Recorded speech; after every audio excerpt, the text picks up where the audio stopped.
Greetings, friends. What is up, and welcome to episode 139 of Into the Necrosphere. I am back after a week away. Thank you so much to everybody for bearing with me. I had a personal issue that came up that took me out of circulation for a couple of days, but I hugely appreciate everybody who reached out to see whether I was doing all right. Today, I repay that love, starting with a monstrous conversation with Chris Pervulos of Internal Bleeding. He and I spoke about everything from his career outside of music. We spoke about the band. We spoke about some of our favorite TV shows. And of course, he gave me a big update on the forthcoming Internal Bleeding record. He's a guy I've wanted on the podcast for a long time. We finally managed to get our schedules to align, and he did not disappoint. So that's coming your way very shortly. Later on in the podcast, I'm reviewing the third installment in the Sons of Perdition quadrilogy by Panzerfaust. Anyone who's listened to this show for any length of time knows that I've been looking forward to that release for the better part of the last 2.5 years. Did it live up to the hype? You will have to stick around and find out. You will also be able to find out what I think of some of the latest metal tracks being dropped, as well as my take on some of the latest metal news headlines in my increasingly infamous and increasingly notorious news, rants, and react segment at the very end of the show. For those of you that are tuning in for the first time, make sure that you elbow drop the subscribe button on your podcasting platform of choice. Make sure that you leave me a like, a comment, share, help me hack that algorithm, and then head over to the Teespring store to check out some Into the Necrosphere t-shirts, tank tops, hoodies, or whatever else catches your fancy. Any money that I make on there gets plowed straight back into making the podcast look and sound better. And as I've said before, one of my big goals for 2022 has been to take the show on the road, with the hope to be able to do a couple of in-person interviews. Those guests may or may not include some of my fellow horsemen of the podcasting apocalypse, including Mike Scandato and Mike Hill of Necromaniacs, Mike Hill also of Everything Went Black, Brandon Legion of the Horrorwolf 666 podcast, and then Cheyenne of the outstanding band Trivax, as well as the brilliant weekly podcast Iblis Manifestations. I've got a couple of other names that I think you potentially may be able to guess that I may want to do something in person with as well. But for sure, you should be subscribed to all of those podcasts that I just mentioned now. It covers your entire week with wholesome, balanced, intelligent content that covers everything from horror movies to music. Folks, thank you so much for checking out the podcast. I hope you enjoy the next 2 hours plus with me. This is Chris Pervulos of Internal Bleeding.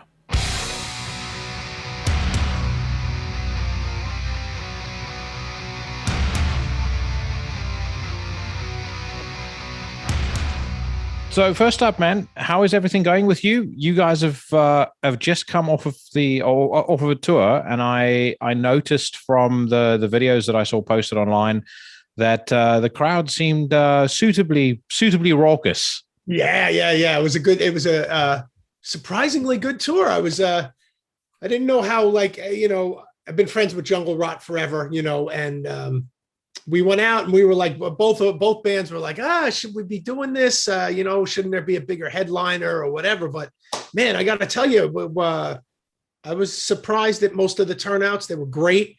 Shows were crazy. We sold tons of merch. So it was a great confidence booster for us, which was a really nice thing to experience. And like I said, I've been friends with the Jungle Rock guys forever, so it was great to go out with them.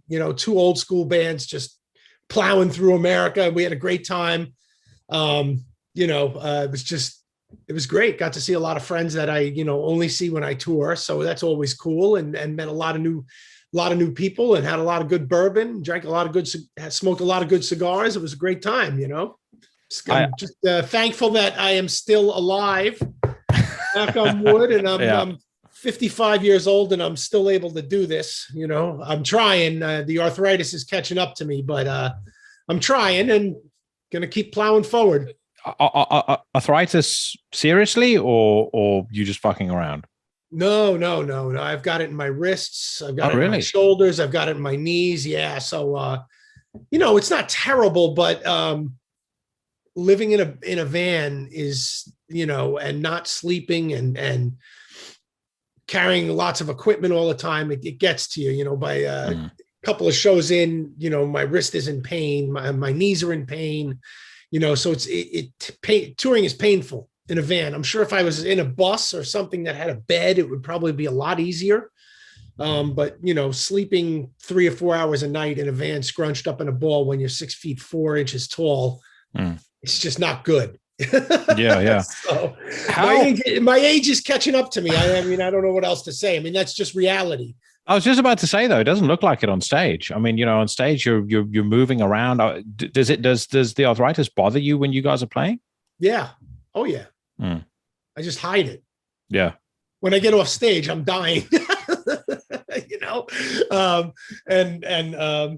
But I mean, it's part of I can just give up and not do it. And that's not the answer, right? So grin and bear it is the answer. And as long as I still enjoy it, when it gets to the point where I don't enjoy it and the pain overcomes the joy, then it's time to reconsider doing what I'm doing. But I love it. And, it's been my passion for music's been my passion since a little kid, but this band is 30 years doing this crappy band, so I got to keep going. I was about saying, you've been the glue that's held everything together, through some major ups and downs. So if you go, all hope is lost. Yeah. It won't continue if I stop. And listen, I'll be honest. I mean, I've talked about it with my bandmates. I mean, there's going to be a time. I don't think I'm going to be doing this when I'm 60, but you never know. I mean, there's going to be a time when I stop, but I'm not ready to stop just yet. So yeah. But they all know. We talk about it, so they're all aware that God forbid something happens to my health or whatever. I mean. You just don't know, man. I mean, I got friends dropping dead left and right, and it just kind of freaks you out when you start getting older. Yeah. Well, I mean, I'm 42 now, and I've experienced that a couple of times, and I think I must be very honest. I think it's turned me into a bit of a hypochondriac because I've had people that I went to school with who dropped down dead of a heart attack for no good reason. I've known a couple of people who've passed away, and they, weren't hugely older than me. They had some underlying health issues and things like that. But, again, you wouldn't expect that it would happen to them. Right. And it does start to, it does start to make you nervous. Like, for me, anything I feel that's just slightly off, it's like, oh my God, right. Cancer. Oh yeah, totally. Heart man. disease. Totally. Oh my God. Yeah. I've got that. I'll wake up and I'll be like, wait a minute. What's this? Yeah. Check your testicles 3 times a day. Yeah. When you're 20, your arm could be like hanging off in a bloody mess, and you're like, oh, I'll grow a new one. But when you start getting older, it's like, wait a minute, is that a chest pain? Or It's I had COVID as well, and one of the things that COVID does, I don't know whether you had it, but it does give you at least for a good, I'd say in my experience, about 6 to 8 weeks after you've had it, you get heart palpitations. And you get tired really, really quickly. Like I was washing my car, and I literally had to, I'm a bit obsessive when it comes to washing my car, but be that as it may, it's a 2.5 to 3 hour process. But about an hour and a half in, I had to like literally sit down and like have a drink of water and like catch my breath. I was fucking exhausted. I was like, has this illness aged me by about 30 years? Or what the fuck is going on here? Are you really? I mean, now, I don't know if I had COVID, but when we came home from Japan, this is before COVID became a thing, but like literally right before it became a thing. I came home from Japan, and we had been in the airport in China twice. When I came home to Japan, I was sick for 8 weeks with a cough that just would not stop. And it freaked me out. And this is before COVID, so nobody knew it. I went to the doctors. I went through 2 rounds of antibiotics, 2 rounds of steroids. Nothing was stopping it. And then I went for a CT scan because they were like maybe lung cancer or whatever. I was freaking out, but finally went away. But I'm pretty sure it was probably COVID. It sounds like it. I was exhausted for like almost 2 months, just completely exhausted, coughing constantly. It was scary. Yeah. Taste goes, your taste gets fucked. Like I couldn't taste anything. I mean, literally, it's like something in my brain just switched off. I couldn't taste anything. I couldn't smell anything. And like I said, the fatigue and like the muscle soreness. Like Yeah. when I woke up in the morning, I had to have like 4 or 5 ibuprofen, literally just to be able to function, at a level where I could take care of myself, like, Right. make my own food and stuff like that. Because beyond that, it was just complete agony. I mean, the worst of it was about 8 days. And then after day 8, it started to calm down. But then, like I said, you had those lingering after effects that stayed with you for a while. I'm fine now. Good. But it's all of that sort of stuff. It in the last, I'd say, 18 months, it definitely, your sense of immortality gets tested. Like the young man's sense of immortality gets tested in a major way. Yeah. Oh yeah. Yeah. I mean, it's like, I live that every day. I got to stop because I freak myself out sometimes, it's like, it's just, but everybody's dying around me. So it's like, it's like, and then you start getting like survivor's guilt and stuff and be like, why am I still here? Why did this guy die? Why did this guy die? What the hell? And you start, you can spin yourself into like mental, I don't know, like anguish, and I'm sometimes I get there and I'm trying to avoid it, I start thinking, when is this CRISPR technology going to become mainstream, and how much is it going to cost me to jack into my DNA so that I can get, I want to add at least another 20 to 30 years. Yeah, definitely, man. I agree. I totally agree. But tell me something, just with the arthritis, do you take anything when you're on tour just to help with the pain? I don't. I medical marijuana, or is it? I don't take drugs. I don't smoke drugs or anything like that. I avoid ibuprofen and acetaminophen. I don't take any of it. I try not to. Sometimes I have to.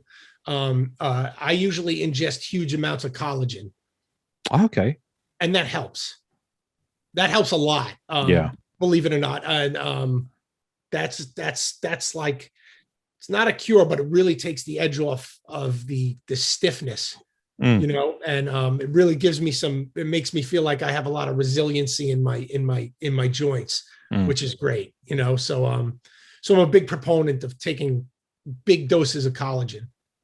Like, and this is you're not doing what Liver King does, and like you're having the raw bone marrow and stuff like no, I'm talking about. Not doing that. No, it's powdered. I put it in my Gatorade Zero. I shake it up and chug it down, and it helps, it definitely helps, I mean, the worst is days like the worst is really in the winter and the fall. Like if it rains and it's chilly out, that's like, I am like paralyzed. Everything hurts, and going upstairs is like impossible and it stinks. So, but the collagen's really good. It really helps me out a lot. It's definitely made me 5 to 6 years younger by taking that's awesome news. And there's there is some truth to the whole bone marrow thing, and I don't know where you stand on eating meat, but if you have like a nicely grilled or nicely smoked bone marrow, or like a bone marrow and garlic sauce with a steak, it is next level shit. It's fucking unbelievable. I would totally. I've never. You know what? I've never. Okay, so I'm a pretty voracious meat eater, so. I was about to say you owe it to yourself to try like the 2 best ways I've had it done. All right, I had it once where they stuck it on so did a steak, stuck the bone marrow on a smoker and just literally put on some salt and pepper on the top. So they kept it in the bone, and you scooped it out and you kind of spread it across the steak. That was fucking brilliant. That sounds good. And then I had one in South Africa where it was like a bone marrow and garlic sauce, and it looked basically like they had scooped out the bone marrow, they'd mixed it up with garlic, cooked it up in a pan, and then added a couple of different herbs. So I think there was some chives in there. There was one or two other things. Fucking incredible. Absolutely incredible. I've never even heard of it, but I will. That sounds good on my next steak. Well, like I said, I mean, I don't know if you do any smoking or anything like that, but if you, you could just stick it on if you've got like a Weber or something like that. Just take like buy the bone from your butcher. Just add a little bit of seasoning. Just stick it in the top corner away from the heat when you're doing your actual grilling. And And in about, I'd say maybe 10, 15 minutes, it's going to be nice and soft. And then, like I said, you can scoop it up and put it on the steak. So good for the health, good for the taste buds too. I am trying that. Ooh, that sounds really good. I actually, speaking of eating meat, I did notice you guys are doing a pre-show barbecue for a show that you're playing in New Jersey in August, if I'm not mistaken. Yeah. Do you guys do that regularly? Is it like a first that you're doing? No, actually, it was so the club we're playing at had a barbecue for some band, a pre-show barbecue for some band like 2 years ago. Yeah. And then when we booked the show, our vocalist Steve said to the club, he's like, "Hey, we like barbecue.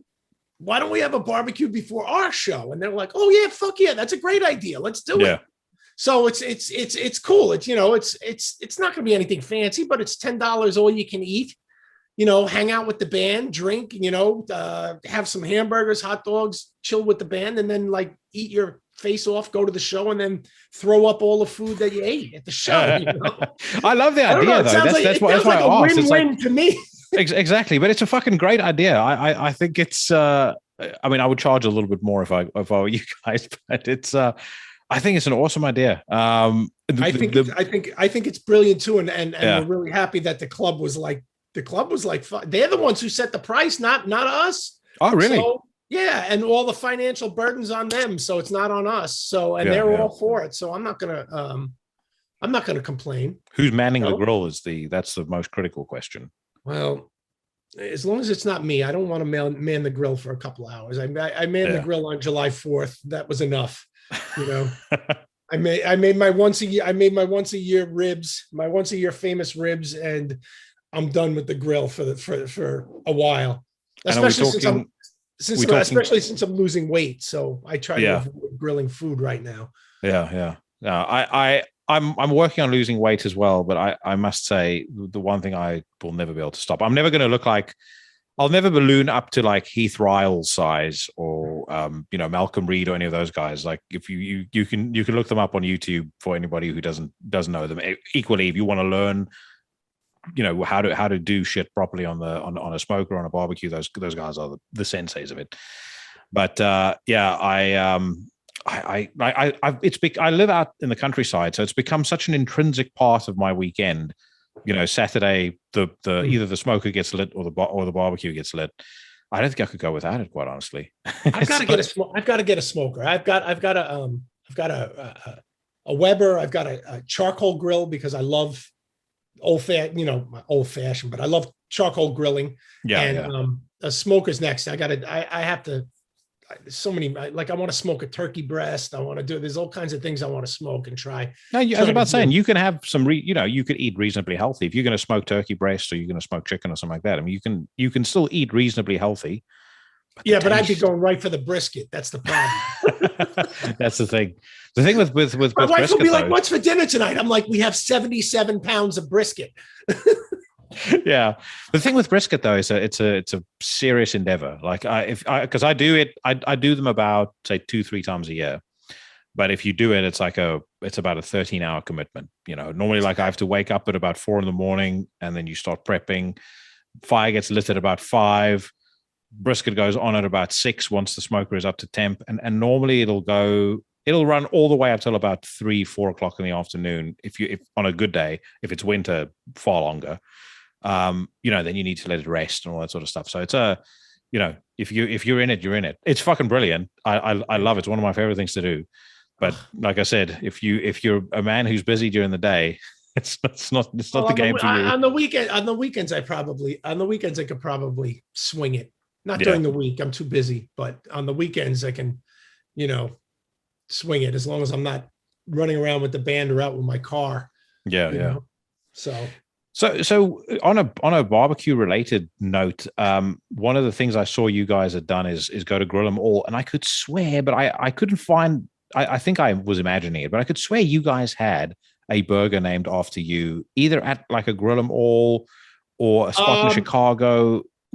Am I imagining that? No, it was in Ohio. I forgot what the name of the burger was. It was like the Voracious Burger or something like that. It was at a club in Ohio. They have a burger named after us. I just forgot the name of the burger. Grill 'em all.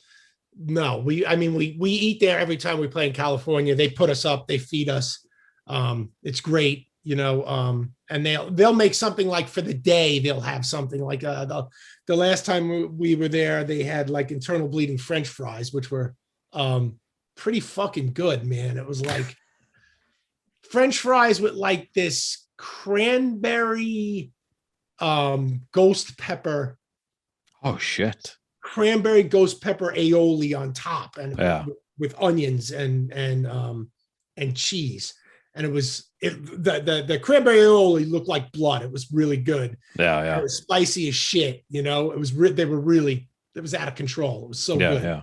Yeah. So if you were to be able to do your own burger, like you could decide what the makeup of it is, what would the burger be?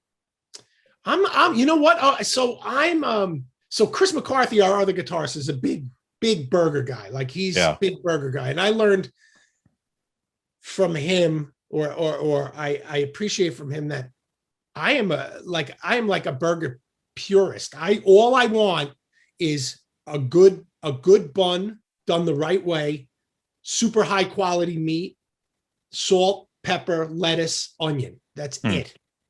That's all you need because everything else takes away from the flavor of the beef. Yeah. No ketchup, no.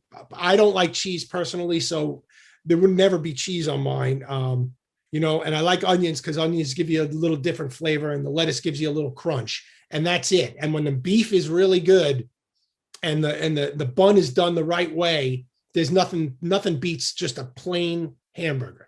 So I wouldn't do anything. I wouldn't do anything crazy. I would invest all my money in the basic materials. Get the best onions, get the best lettuce, and get the best meat. Yeah, I was about to say the meat is the most critical. Absolutely. If it's like there's very few things. The best I've ever had is like I think it's a 90-day dry aged. That sounds good. Like 90-day dry aged ribeye, but it's a ribeye bone marrow blend.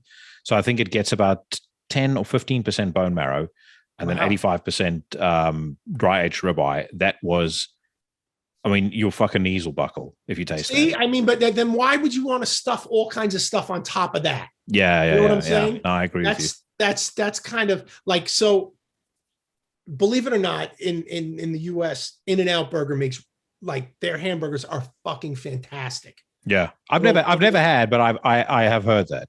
Like, they do it right, and you don't need anything. You just need the lettuce and the onions. The onions and they have a philosophy. They won't expand their business past where they can deliver food fresh to their stores.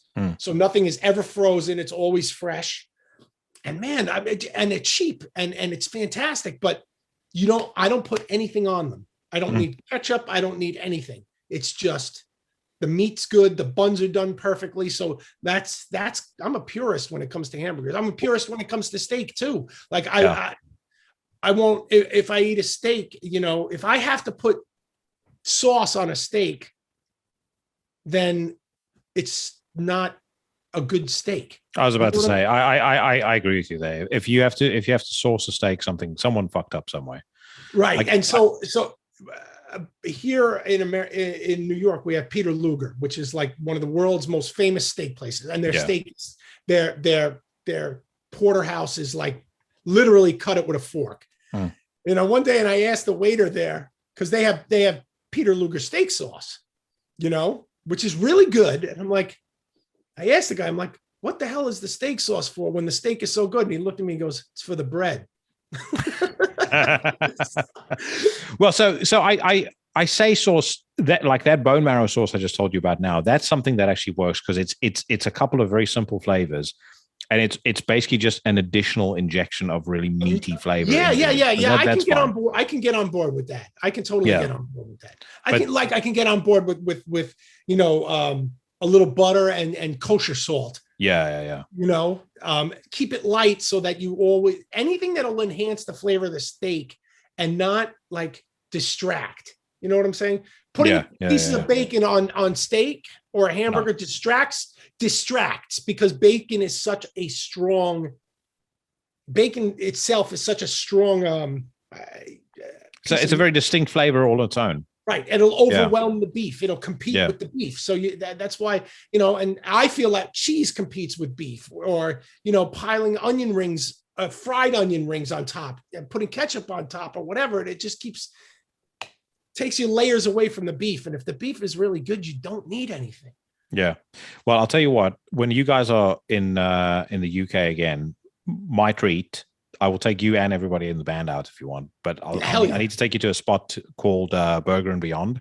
So I moved to the UK 20 years ago, and I can honestly say the food when I first came here was fucking atrocious. It was I was staggered by how bad it was. The UK is not known for their food. No, but over the last 10 years or so, it's really evolved, and there's all these really exciting places that have opened up all over London, and Burger and Beyond is one of the very best. So, I said, but I got to get back to London. I need bangers and mash. That's my thing.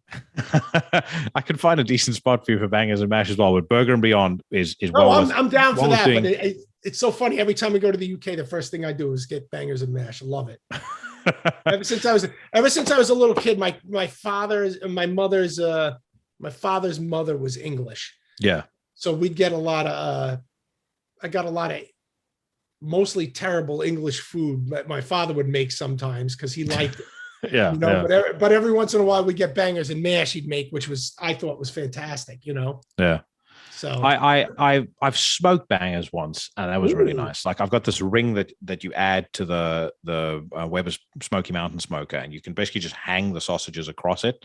Oh, nice! And that is fucking brilliant as well, because smoked sausage is delicious. Yeah, it does the same thing as it would do to like a hot link or whatever, where the casing gets really sort of stiffened up, and then you've got the juices just cooking the meat on the inside. But it's that banger flavor, but just with that bit of smoke to it. It's fucking fantastic. But one thing I meant to ask you about the tour as well. I do a little bit of research before I get somebody on, and I had noticed that you guys went to go and see the Walter White House and the original spot where they shot to get Los Polos Hermanos. Yeah. Now you had a little bit of an altercation, not altercation, but a tete-a-tete, as the posh folk would say, with the woman who owns the Walter White House. What happened? So we drove up there, and the woman who owns the house was outside. And we've been there before, and we know about the people who own the house. They're assholes. You know? I guess understandably so, because literally people are driving by this house all day long. It's hilarious. Okay. And they shouldn't have rented it and allowed them, but whatever. That's so we're driving by, and the woman stops. She's on the phone. She stops and she looks at the van, looks at our van, and looks at our guitar player, and he's like, "Get out of here, you fat fuck!" So I'm like, Chris, are you gonna take that? And he's like, he turns around. He's like, hold on, I got this. And he drives around and stops the van, and he just looks at the woman, and she's looking at him, and she's like, "Have a nice day, you ugly cunt." She was pissed. She's like, "Get the hell out of here!" Blah blah blah blah blah, screaming and yelling. And we're taking pictures. We're not stopping taking pictures, Yeah. And then we went to the Los Polios place, and the people were like, "Hey, sure, sit down, take pictures, do what you want." They're all happy to have people there. Steve got some food there. He got a breakfast burrito, because this was like 8:00 in the morning. Steve got a breakfast burrito, which was really good. And me, Kyle, and Chris, and Ryan were just taking pictures. Do they actually do chicken there, or is it different stuff? No, it's a Mexican place. Oh, okay. So they have burritos, chicken burritos and chicken tacos and breakfast burritos and stuff like that. But it's the place. The only thing that's different is the sign. I did see they actually have the sign inside though. Yeah, they've got which is fucking brilliant. I'm going to get I've been watching Better Call Saul recently, and I'm fast coming to the conclusion I like Better Call Saul more than I think I like Breaking Bad. Because are you all caught up? I'm all caught up to the midpoint of season 6. So I've not watched the first 2 because they're dropping the episodes weekly. I've not watched the 2 new ones that they've dropped just yet. I'm kind of waiting for those to bank up because I know I'm going to want to watch it all in one go. Okay, all right, yeah. Because so don't say anything. I know what happens at the midpoint of season 6, and that was pretty shocking as it is. Really good. Yeah, I like Breaking Bad. I like Breaking Bad better because it's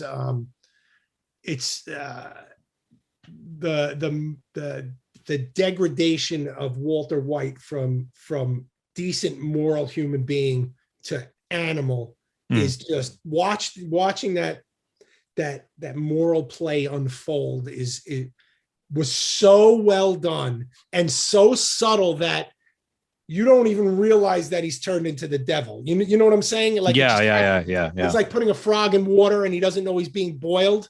It's kind of like he never really realized that he threw all his morality away and became this evil fuck until like the end, and he finally embraced it. I just thought that arc was like really like deep and mind-blowing to me. Yeah, I really like that. I think my gripe with it was always, and it feels to me like it's something they've learned that in Better Call Saul, which is possibly why I like Better Call Saul more. There were with Breaking Bad, they very much wrote in service of the hero. So, anti-hero in this case, but they, everything was centered around Walt. So they would write certain things into the other characters that logically doesn't make an awful lot of sense, but it seems like they're writing it just to propel the story forward. Gotcha. His wife, as an example, as an actual character, if I were him, I would have taken a fucking anti-aircraft missile and and launched it at her. Yeah, absolutely. And like Jesse as well, you kind of watch it and go, okay, around about season 3, based on the, where Walt sits on the evil curve, surely he would by now think, okay, it's time to get rid of this motherfucker. He's just weighing me down. And I feel like that's the one thing that they got really right with Better Call Saul is the writing is so balanced and all the characters are operating independently of each other, but in harmony at the same time. Oh yeah. And they really nailed. I totally agree. And you have I definitely agree with that. I understand what you're saying, that in Breaking Bad, everything was in service to Walter White, but this is like, you're interested in Mike's storyline. You're interested in what's gonna happen to Kim. You got to keep your head together about all these characters because they all have their own thing. Their own storyline or their own arc that's separate but also comes together. Which I think it's definitely more advanced writing wise. And I think one of the things that they do beautifully on Better Call Saul is they show you these different shades of the character to where you can feel sympathy for them, and five minutes later you can hate their guts. Oh yeah. Howard Hamlin was a perfect example of that. You are like, not to give away any spoilers, but you genuinely do feel sorry for him towards the end of season 6. And you kind of you see his life is completely falling apart. And nobody realizes it because he's hiding it. And you also you kind of take a step back and you look at it. What the show does extremely well, it sometimes forces you to take a step back and assess a situation from a different character's perspective, which you do through his eyes a couple of times, or at least I found myself doing that. And that in a way that enhances the enjoyment of the show for me. Mm-hmm. I think that's like the magic of The Sopranos as well. The Sopranos is a show that worked because it was never written in service of Tony, even though Tony's the focal point and he's kind of the fulcrum around which the show revolves. It's never written in service of him. And so what you end up with are these fucking insanely brilliant moments, of argument between him and his sister, or him and, Richie April, facing off, or, him and Ralph, and their whole feud that carried on for 2 seasons. But like that to me is the best writing, is like, if you, like, I think about it from this perspective, you have to be such a good screenwriter and so fucking, you have to be able to have such a broad vision to keep everything working together if you're writing that way. Like, I'm in awe of it when I watch those shows, because I go like, how did you, like, I understand writing for one person and letting the world revolve around them, but doing what you've done here, which is to write a universe essentially and let let the universe just kind of sort of take its own natural course, and for it to feel so natural, it's fucking brilliant. Yeah, I totally agree. I'm amazed. I mean, I write. I do a lot of writing. I'm in the advertising business, do a lot of writing, but it's for ads, so there's 200 words. Yeah. And sometimes I write TV commercials and radio commercials, but they're 30 seconds long. This, like, I can't wrap my head around how, like you said, somebody can create a whole universe in their head and make it completely organic. And it's just, everything just flows and is natural, and it's they're the ones who should be making all the money.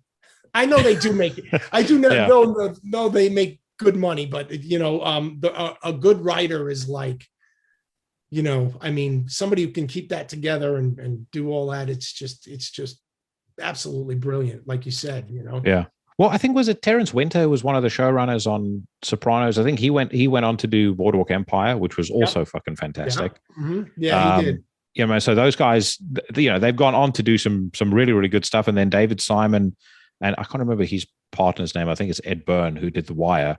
They've just done We Own the City, which I think is fucking fantastic as well. I don't know that. If you like The Wire, I strongly recommend you watch We Own the City. I think. Oh, go ahead. No. Fire away. I was going to say that the small screen format, television and streaming, has absolutely outpaced movies as far as creativity is concerned. Yeah. Movies nowadays are all CGI, no story. If a story, it's a very little thin gruel of a story. Yeah. But when you get on the small screen and the streaming, there's that flexibility to grow a story, and the writing is like we're like in another golden age of television right now.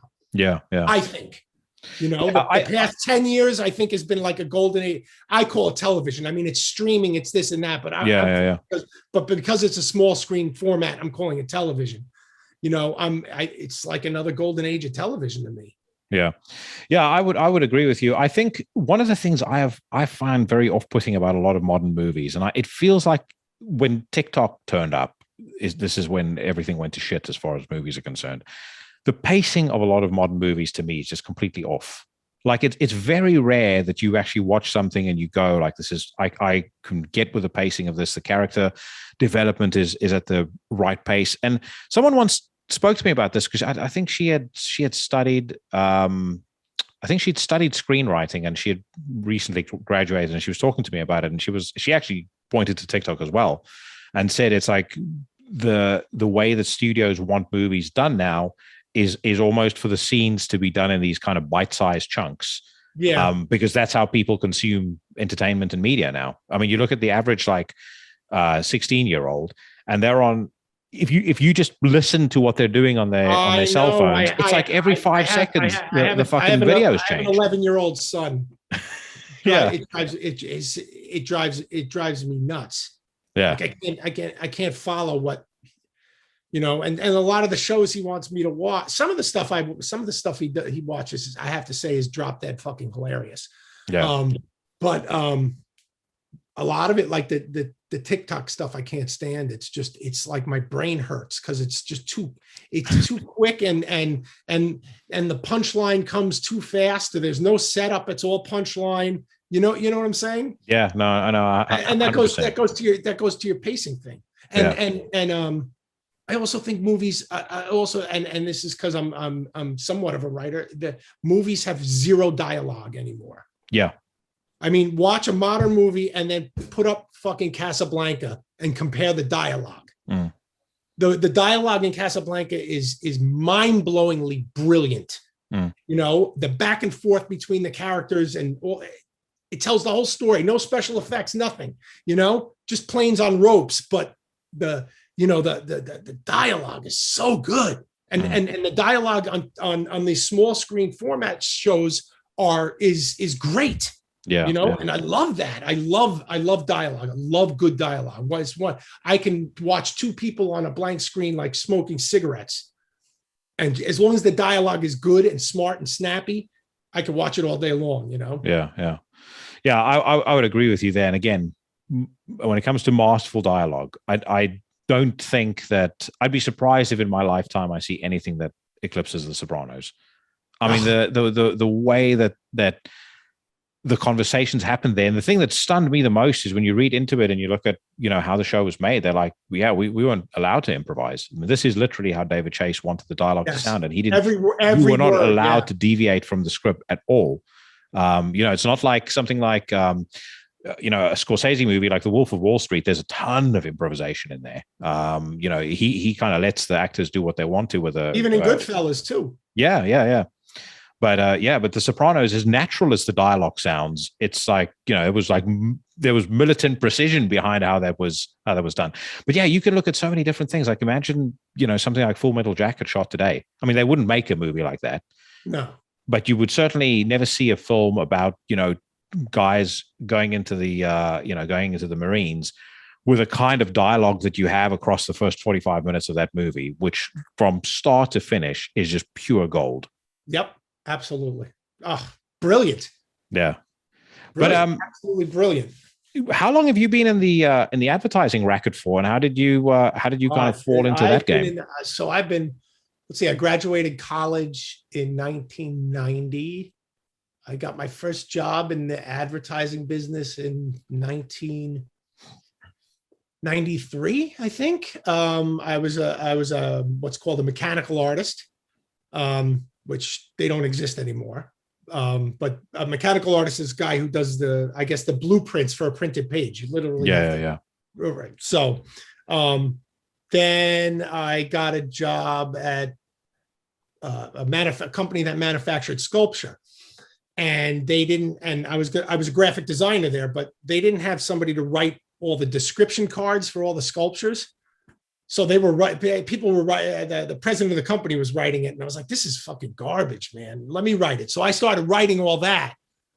And then I started writing all their ads and I took over their ad department and started running their ad department, which made me the creative director. And then I was like, wait a minute, I got to get him into an advertising agency. So I collected all my work. I got a job as a creative director at an advertising agency, worked there for many years. And, as lead creative director. So, developing print ads and TV commercials. I've worked on Visa and MasterCard and American Express and stuff like that. And then I got out of the business. The web had developed and I got really into web design really early on. I mean, early 1990s, I was getting into web design before it was Netscape Navigator. Yeah, right. Yeah. And I was building. I mean, I think Eternal Bleeding probably was the first death metal band to have a website. Oh, wow. I built our website, I think 95 or something like that. Yeah. And then so what I took some clients from this advertising agency, like 3 or 4 clients, and I just started my own business because I wanted to be able to be home and focus on the band and focus on my family and this and that. And so for the past 20 years, I've been running 20 years, I've been running my own business. 90% of it is internet stuff now. I mean, so I don't get to do a lot of creative copywriting anymore because everything has to be written to make Google happy, which kind of sucks. Yeah. But it is what it is. And I love building websites and I'm enjoying it. And I only have to do it for another 5 or 6 years before I retire. So I can do it. Yeah. I was just about to say you were death metal's Don Draper. As a matter of fact, I am. There you go. And by the way, actually, it's funny that sorry, you can say. Go ahead. I actually and I've done a lot of music. I've done a lot, like I did a lot of advertising for Marshall amplifiers, which is pretty cool. I actually have a couple of examples of Marshall ads on my website that I did. But I have a guy, you know the band Dawn of Demise or no? Yeah. So Bjorn, the bass player, he calls me Don Draper all the time.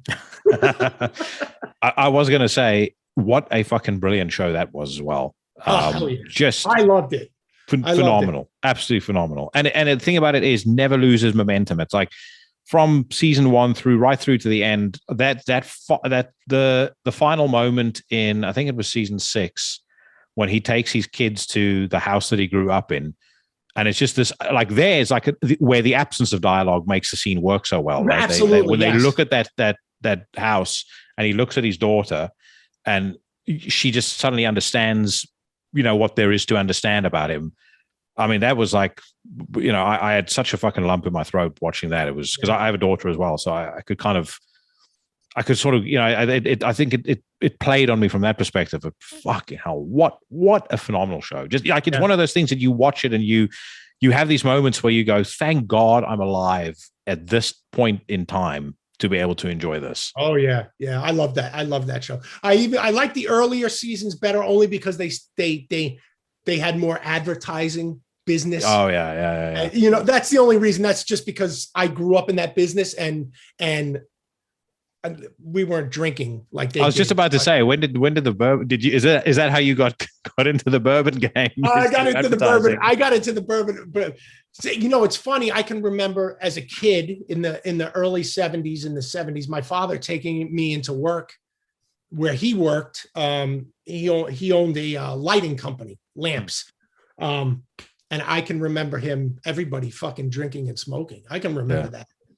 Lunchtime, my father would be behind the desk with scotch, cigarettes, and half the office had come in his office. Everybody be drinking and smoking, and it was fucking wild when you think about it.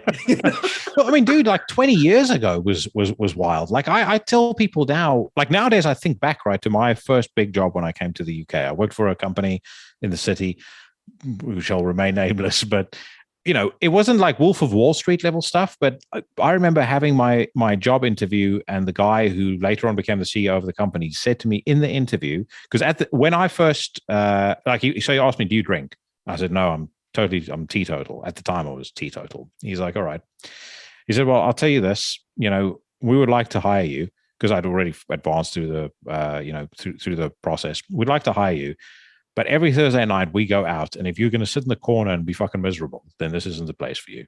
It's like just dead on said that to me. And then the first week that I worked there, they took me out on the Thursday night, and they said, "Oh, what's your drink of choice?" And being the fucking moron that I was, I wasn't used to alcohol, so I was like, "Oh, I'll have White Russians," because I'd seen Big Lebowski. And they bought me about 7 or 8 White Russians. And at the end of the night, I was still standing. My boss came and said to me, we've put double shots into that, like into every single one of those. And everyone here is fucking blown away that you were still awake. That's a good job. That's a good job. Right there. But I mean, that was the thing. It's like, you would never, like in today's day and age, that would just never fly. But for us, like every single Thursday night, you're out, and you would literally go home at 5, 6 in the morning, take a shower, and go back to work. And there's no discussion about I feel sick, I feel hungover. It's like if you're not at your desk at 8 o'clock, like your boss is going to firstly chew you out, but secondly you're going to basically be ostracized from the. Right. You're going to be ostracized from. Everybody's going to make fun of you all day long. Yeah, exactly. And I mean, as a reward, once my boss, I'd billed a lot of money. My boss took me out to lunch on a Friday afternoon at 3, got me blazingly drunk, took me to a strip club, and then brought me back at about 4 o'clock and said, okay, carry on with your work. Oh man. Yeah. Yeah. I mean, no, those days are well behind us. Oh, you know what I always say, I tell my wife all the time, I said, the ad agency I worked in, there would be 1,000 lawsuits nowadays because of the language. And it wasn't just guys. Yeah. I had a graphic artist who worked for me. She was as perverted as the guys, and she could give it just suck my dick, suck my cunt, this, that, the other thing, pussy this, fuck that. Yeah. The whole all day long. It was just like they used to have to shut the door that separated the art department from the client relations department, because it was fuck, cunt, piss, suck my dick, I got laid last night, you look good today, blah blah blah, I'll bang you over this computer desk. Well, I mean, that was the same where I worked. Lawsuits would be flying nowadays. Yeah. But nobody thought of that. It was just we were all having a good time and getting a lot of creative work done. Yeah. So I know what you're saying. It's just I couldn't survive in today's corporate culture. No way.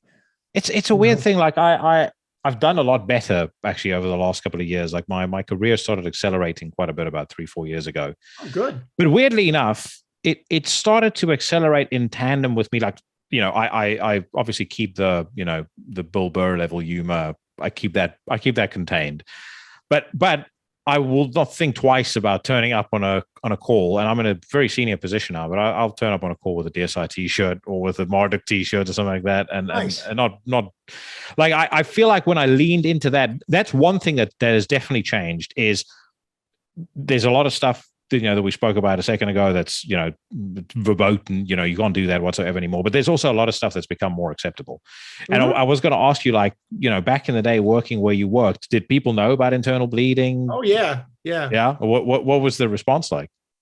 Some people couldn't understand it.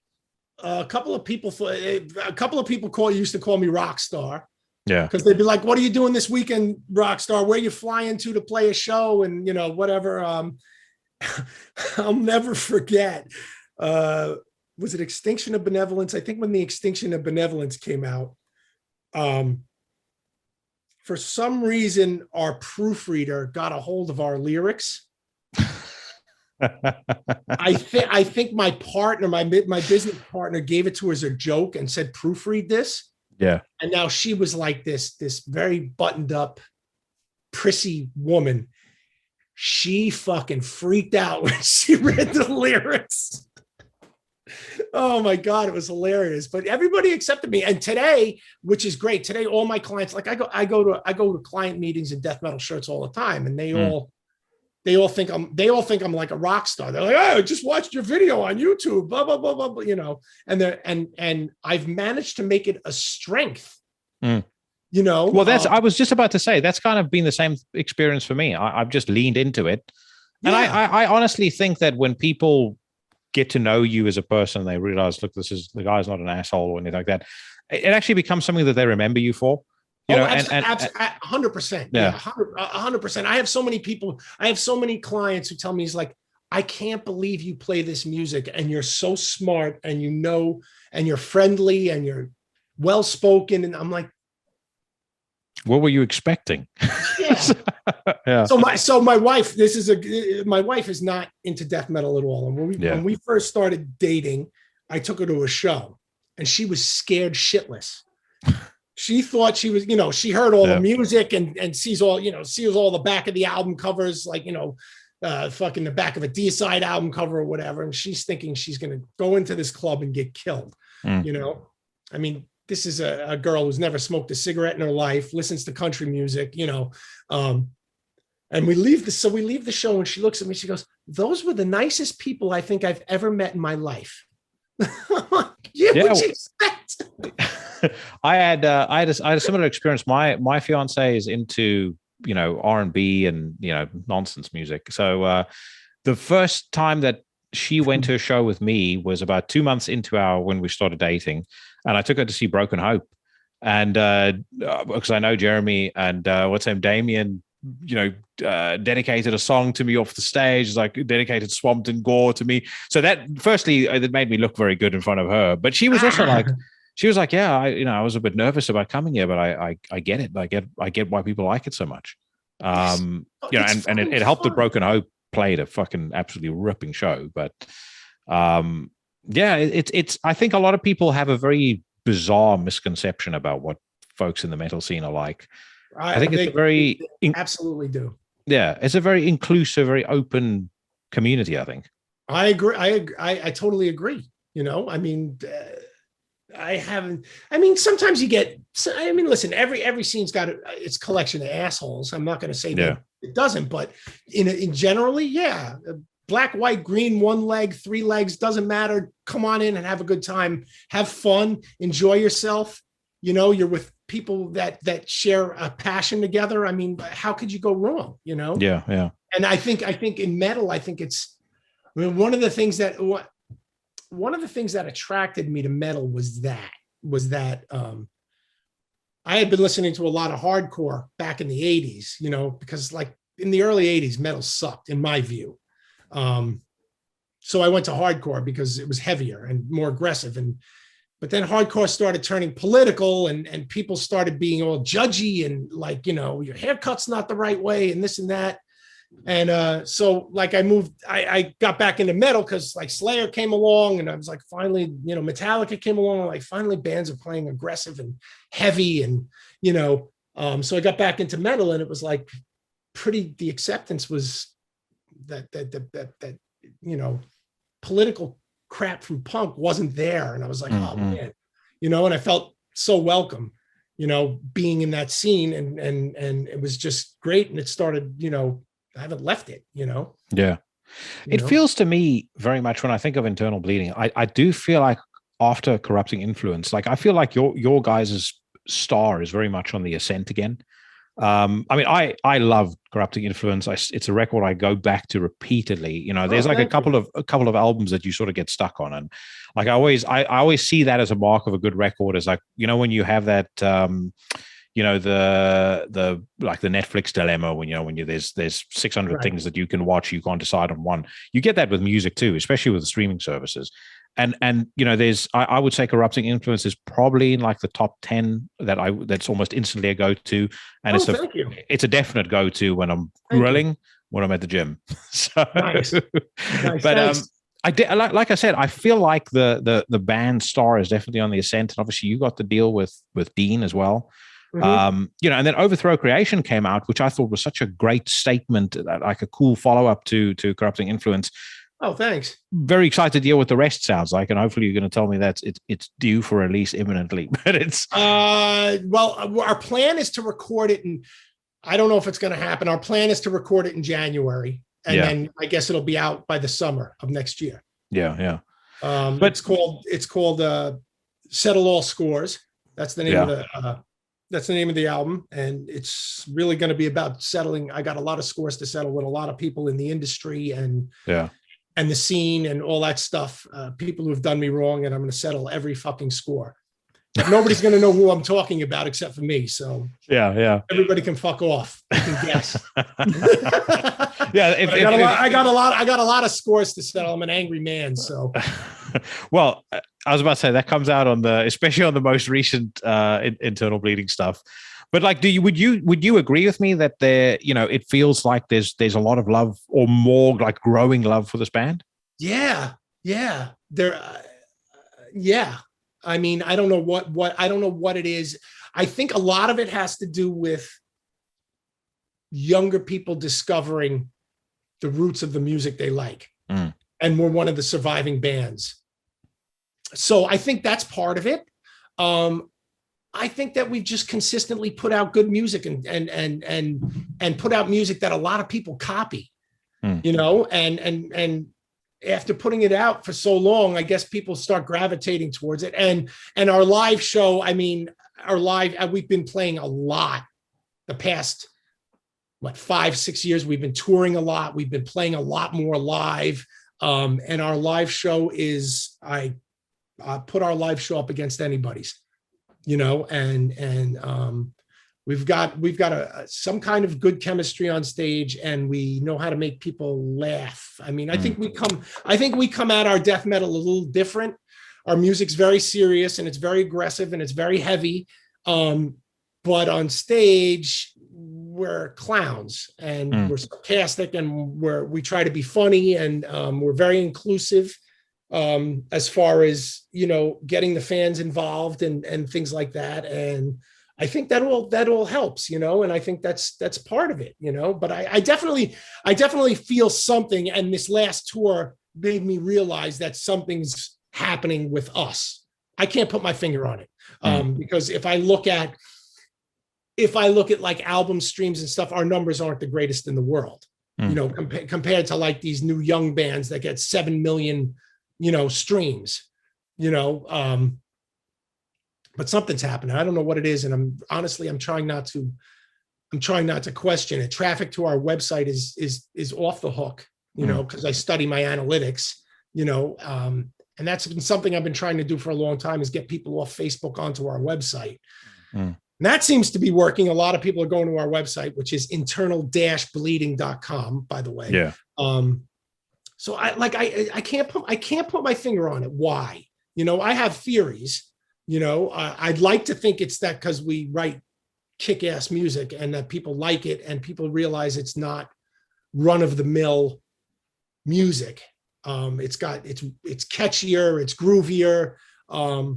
Now it even features blues, you know, something that's a little out of left field for a death metal band. You know, I mean, I got like on Corrupting Influence, I've got all the solo work is all bluesy, you know, or straight ahead rock and roll solos, not fancy death metal-y solos, you know. Yeah. So that's something a little different. I don't know if that has anything to do with, you know, I don't know, man. I just don't know. Well, and I try not to question it too much. Yeah, I think it definitely made Corrupting Influence sound very unique, because it was, you know, again, if I think about things that kind of stick with me about that record, I think is, you know, one, I think the solos are great. I think the riffs are awesome. I like the groove.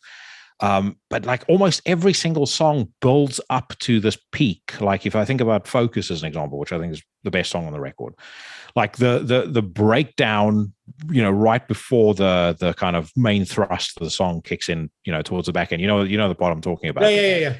Everything there just worked. Like, you know, like we were talking previously about like a really well-written TV show where, you know, things are just working in concert.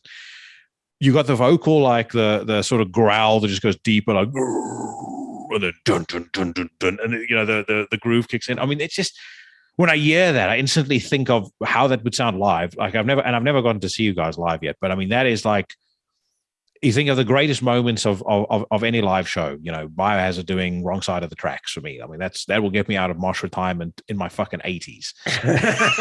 You know, it's like you know, Agnostic Front doing Friend or Foe. You know, that's a song that would 100%. I mean, I'd be off my wheelchair going fucking nuts. But it's like that moment on that track is like that, and I feel the record is full of it. And I also think, and maybe this ties into one of your theories, I think we're living in very aggressive times and people need an outlet for that. Like, you know, any time that there's been crazy shit going on in the world, the music that's been released has been incredible because people have so much going on internally that reflects in the art that they put out. And again, people gravitate towards that because they themselves feel it. They don't necessarily have that creative outlet, but they need that outlet, that emotional outlet, you know, and they get that from listening to the music. And there's two kinds. I think there's, you know, I was talking to this with my guitarist, Chris, when we were on tour about aggression, right? Now, some would say we're not an aggressive band because we don't play fast. You know, we're more of a mid-pace band. Yeah. I'm like, yeah, but what song are you going to be pounding somebody's face in with a chain? Anointed in Servitude or a song from Origin? Yeah, I love Origin, don't get me wrong, but it's two different kinds of aggression. Yeah, you know what I'm saying? I'm 100% with you on that. I don't think there's times when speed can be aggressive. Deicide is aggressive as fuck. Yeah, exactly. Fast. Hate Eternal have done incredibly aggressive, fast songs. Right. But it's a different kind of aggression. Yeah.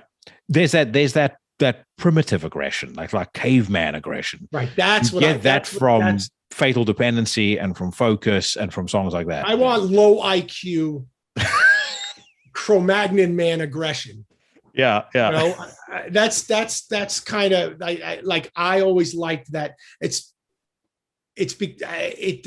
because of Black Sabbath. That is all. That is just primordial.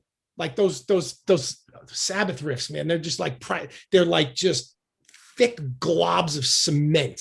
You know, and they're just like, you just want to take your fist and just pound somebody. Whenever I hear, like, they're just, the riffs are so heavy, and that's to me, that's my definition of aggression.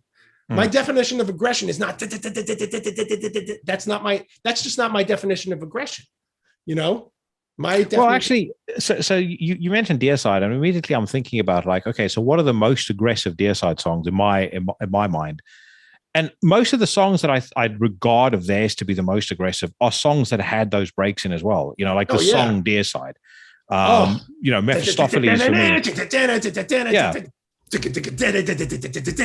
Parts. Oh my God, that part is like that album. That first Deicide album is probably the most hateful album that has ever been released. Utter genius. And it's lightning in a bottle. It'll never be reproduced. The guitar tone is so awful, but it sounds like I always said to people that guitar tone, that's what pure hatred sounds like. Yeah. Like Yeah, that whole album is like, nothing will ever be as hateful as that album. It's like I said, lightning in a bottle. I still listen to that album and I'm like, holy cow, that is it's just insane. Yeah. No, yeah. I totally agree with you. My I've said this many times to people, like everything about that record, including all of its flaws, and it has many, like you said, the guitar tone is terrible. Steve is like missing drums, like totally. He's actually missing like full beats. There's a part in Sacrificial Suicide in the blast during the solo where he's literally missing several beats, like in one go. And then you've got Glenn's vocals, and it's like he's vocaling on a level that is just obscene. I mean, like for somebody to sound that angry and that fucking full of spite and rancor is just nuts. And even the second verse, the second half of the song Deicide, his voice is shot. Yeah. But it sounds good. I was about to say, it sounds like that's exactly how it should sound. Like Satan will power him through the remainder of the tune. Right. Hold on 1 second. I'm sorry. I've got something. No worries, man. For work.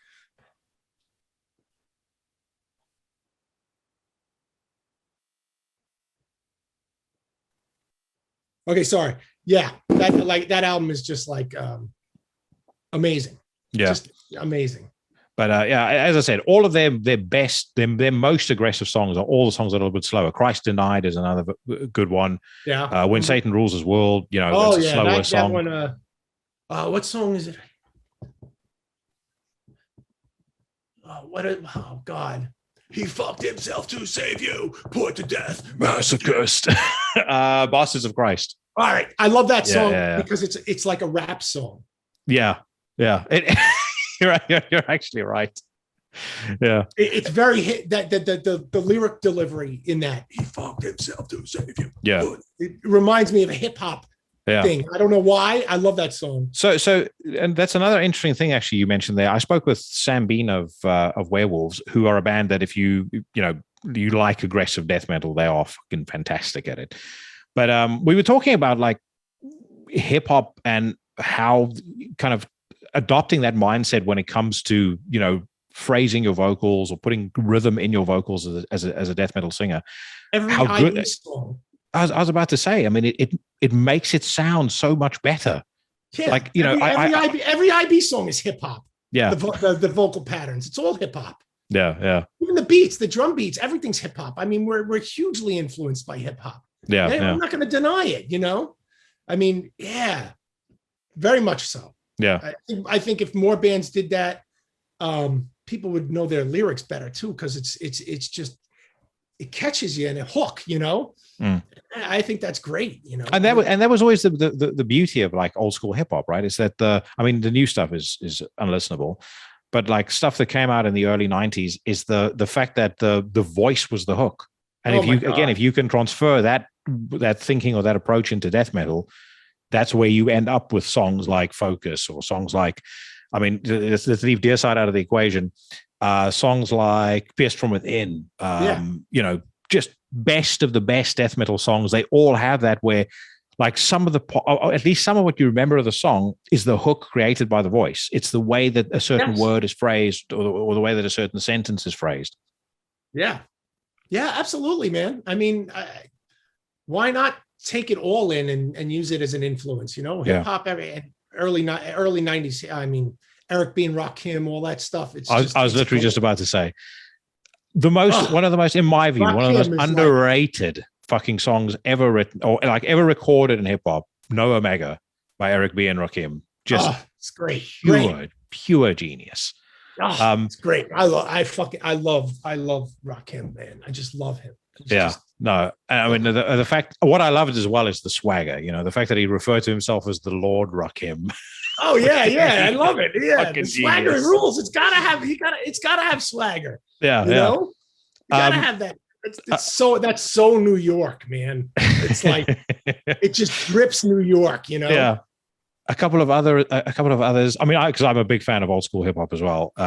6 Feet Deep by Gravediggers. Yeah, good. Like best of the best. Very, very good. The Psycho, the first Psycho Realm album, the Psycho Realm, just unbelievable. The first two Funk Dubious records, absolutely incredible. Beat Nuts, I was listening to that in the car the other day. First Fucking three awesome. Public Enemy albums are good. Yeah. The first one's really good because it's a little less political and a lot more fun. Yeah. But that's it takes a nation of millions to hold us back. No, not the first one. First one is what is the first one? I can't even remember. Is it my Uzi Weighs a Ton? I forgot the name of the first album. Maybe it's not. I don't think it's Takes a Nation. I think that's the second one. Yeah. What really got me into them was was Fear of a Black Planet. That was like the first hip hop record that I was. Oh, so wait, yeah, maybe it is. Yeah, yeah. Fear of a Black Planet's great. Oh, it's genius. Absolute genius. And even the songs where they fuck around, like Can't Do Nothing For You, Man. I mean, that's fucking fantastic. Yeah. But the first ones, the first one's got songs about they're rolling around in their Delta 98 and, I can be the burger, you can be the bun girl, it's just some of those lines are just so fucking good, and on the later Public Enemy, they kind of lost the humor, Yeah. But still, I mean, still some of the busiest backgrounds and craziest beats. Yeah. But also, there was like a beauty to the way a lot of those old lyrics were written as well. Another song that comes to mind immediately, Midnight by Ice-T. I mean, it is just such a poetically incredibly well-written song. Like as far, like it's so vivid the way he's describing it, cooling, drinking apple juice in Evil's BM. It's like, just, it's so over the top. It's just fucking, it's just magical. It's magical because it's so over the top. Agree. Totally. So, you've been in the game for a while now. And one question that I did have for you, and it kind of ties into what you said before about settling scores. And I'm not going to ask you to name names, but, if you could go back in time and give, the 24-year-old Chris or the 34-year-old Chris advice, what would you tell yourself as far as this industry, as far as the scene is concerned? It's going to be really cynical. What, don't make metal? Stop thinking that your friends are going to help you once they get a step up. Yeah. Or stop thinking your friends are going to be there for you when you fall down. Yeah. That's I think the biggest advice I'd give myself. Stop putting faith in people you think are your friends. Yeah. And I know, I mean, you've had a lot of ups and downs doing this. Like, were there times when it was hard to keep yourself motivated and to keep yourself wanting to keep doing this? Yeah, a lot. Sometimes I just want to crawl up in a corner and just shoot myself. Not, you know what I mean? I know. I would never commit suicide ever. But yeah, there's plenty of times where I'm like, I mean, when we were going through, when I was ready to hang it up after our second album came out, and Pavement had screwed us so bad, I was like, our career's finished. It's over. We're getting screwed. Everything. And I wanted to give it up back then, but I was like, just got to keep going. The love of the music and the love of the fans, and that outweigh that. As long as that keeps outweighing everything, I can put up with the bullshit. But as I get older, it's harder to put up with the bullshit. Yeah. The industry's messed up. It's the way the world works, and you got to get used to it, and I'm used to it now, and whatever. But there's been plenty of times I wanted to hang it up.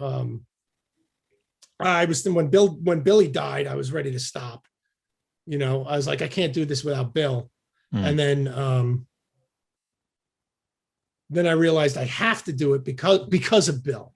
I turned that on its head. Instead of giving up, I was like, well, every mile we're going to travel, it's going to be for Billy. And that keeps his memory alive, which helps keep me sane, and happy. So, there's always something that pulls me back in. Just when I thought I was out, they pulled me back in. Yeah. Right. It's just always, there's always something that's going to give me joy, and if it wasn't for the amount of emails I get from fans and the interaction with fans on Facebook and stuff like that, it's just so fucking positive, like it destroys all the negative. It does. I mean, we have some of the people I know and I've run into. Now the other side of the cynical coin, I've met some of the greatest people in the world, and lifelong friends and people I know who would have my back and people who have picked me up when I'm down. And so like, it's so much a part of me. Like the only time I really want to give up is either when I'll really give up is when either I'm really fed up and had it forever, or my body's just telling me you just can't do this anymore. Yeah. Like if I can't tour anymore, I don't think I'm gonna. If I can't tour anymore, I think I'm gonna break up the band. Then I'm gonna do my Black Sabbath project that I always wanted to do from home on my computer and just release crushing like Sabbathy riffy songs and be happy doing that. But as long as I can keep touring, I want to keep doing this too, Well, you mentioned retirement earlier. Would you ever consider doing any writing, trying your hand at a screenplay or trying your hand at a book? Oh man, I've started a book like 3 times and never finished. Yeah. I always wanted to write a book about this, like this stupid death metal life and make it funny, But my problem is I can be funny when I'm talking and I have somebody to bounce off of. But like if I try to write, I just can't be funny. I mean, I guess I can because I can turn a phrase if I have to and all that stuff, but it's just not, it doesn't flow naturally. Yeah. But maybe you never know. I might take to writing. I love writing. So. Well, what about doing it with somebody that you can collaborate with, right? So where you would have that dynamic. And even if it's just recording the song, they're not songs, recording the conversations and then translating that into the chapters of the book. Yeah, that could be good. That could be good. I mean, I have a pretty interesting. I mean, I guess a lot of metalheads would find my life story interesting. I mean, I have a pretty interesting life story. I mean, as far as all the things I've experienced from the shit to the great, in this industry. I think I have a lot of lessons I can impart to younger bands, that would help. You never know. We'll see. Well, I tell you what you've just done. You've created a cliffhanger for the second part of this conversation. So if you're down for it, we're definitely going to have another conversation and talk about those things. Okay. But Chris, what an absolute pleasure! Thank you so much. And thanks, brother. The offer stands when you guys are in London. We're I will burger and beyond on me. Right. Bring the band around as well. But it'd be fucking great. But yeah, I'm not kidding. I'd love to do another one and talk about those things. So I'll drop you a line and dude. I'm up for talking. I'm up for talking about pretty much anything. So, anytime you want to chat, that's fine with me. I enjoy this because I enjoy this more than a straight interview. Yeah. I ask boring questions because I think anybody who's going to watch this is probably going to learn a lot about me. Yeah. And a lot about the background of the band and what the band's gone through and stuff like that. This is a great format. I love it. Awesome. Well, I really appreciate that. Super freewheeling. I mean, we talked about food for like 25 minutes, That's awesome. I mean, it's like that's great. I do find it like sometimes I'll think back, like I'll be writing the description to an episode, and I'll be like, what did we actually talk about? And I'm like, Jesus, Kirk Winstein and I spoke about vitamin supplements for 25 minutes. It'll be shit like that. But I've said it many times before on this podcast, but that's exactly the reason I started this show, is because I wanted to have something that like when I was listening to people doing interviews, it was bored the shit out of me because it was all, canned questions, canned answers. And I was like, I want to understand the person who's doing this, to the extent that their privacy would allow me to. But, I want to hear a natural conversation with that person because that's what fascinates me. Like what makes them tick, what gets them excited.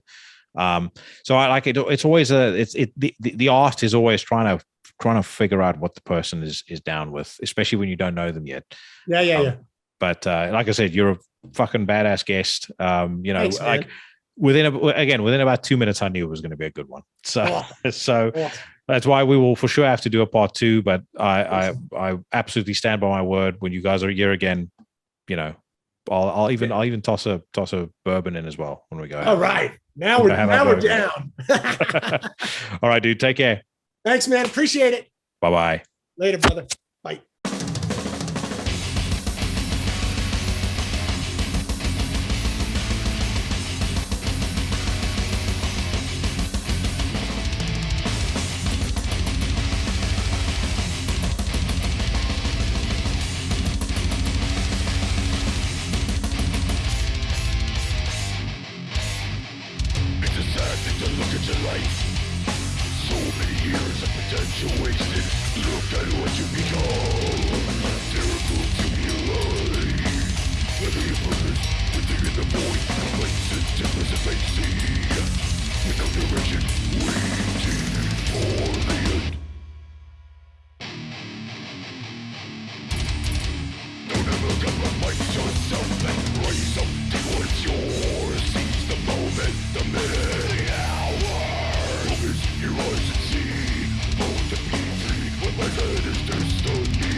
We talk an awful lot about weightlifting and exercise routines on this podcast, so here's a pro tip for all of you. The next time that you're lined up under the squat rack or you're about to do a deadlift, make sure you've got focus blasting in your ears, and I guarantee you at least a 25% improvement on your personal best. That is a killer track by Internal Bleeding of an excellent record called Corrupting Influence that dropped back in 2018 via Unique Leader Records. Link, as always, in the description to the podcast. So check out their Bandcamp, buy yourself some swag on there, and make sure that you let Chris and the boys know that you heard about them first on Into the Necrosphere. And what an absolute pleasure having that guy on the show. Just somebody that I hit it off with straight away, and I for sure want to do that second part sooner rather than later. Great dude, and I hope to see them around Europe at some point in the not too distant future as well. So let's talk about some new music now. And as I said at the top of the podcast, it is no secret that the new Panzerfaust has been on my most anticipated list pretty much since the release of its predecessor back in 2020. For those that don't know, the new Panzerfaust record is called The Sons of Perdition, Chapter 3, The Astral Drain, the third installment, surprise, surprise, in a quadrilogy that first exploded with the relentless Horrid War in 2019, and it then progressed on to the agonizingly melancholic Render Unto Eden that came out in 2020.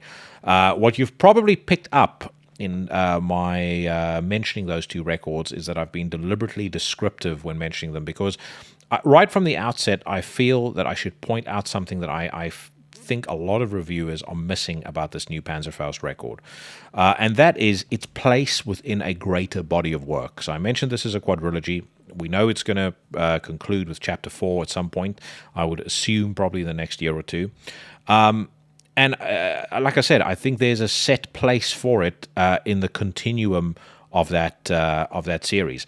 Horrid War, the first chapter was intended to reflect, I think, the frenzy, the chaos, the violence of its titular subject matter. So, what it's kind of like to be in the midst of conflict. And I think it did a absolutely phenomenal job of capturing that right down really to the record's abbreviated length, which I know is something that I complain about sometimes.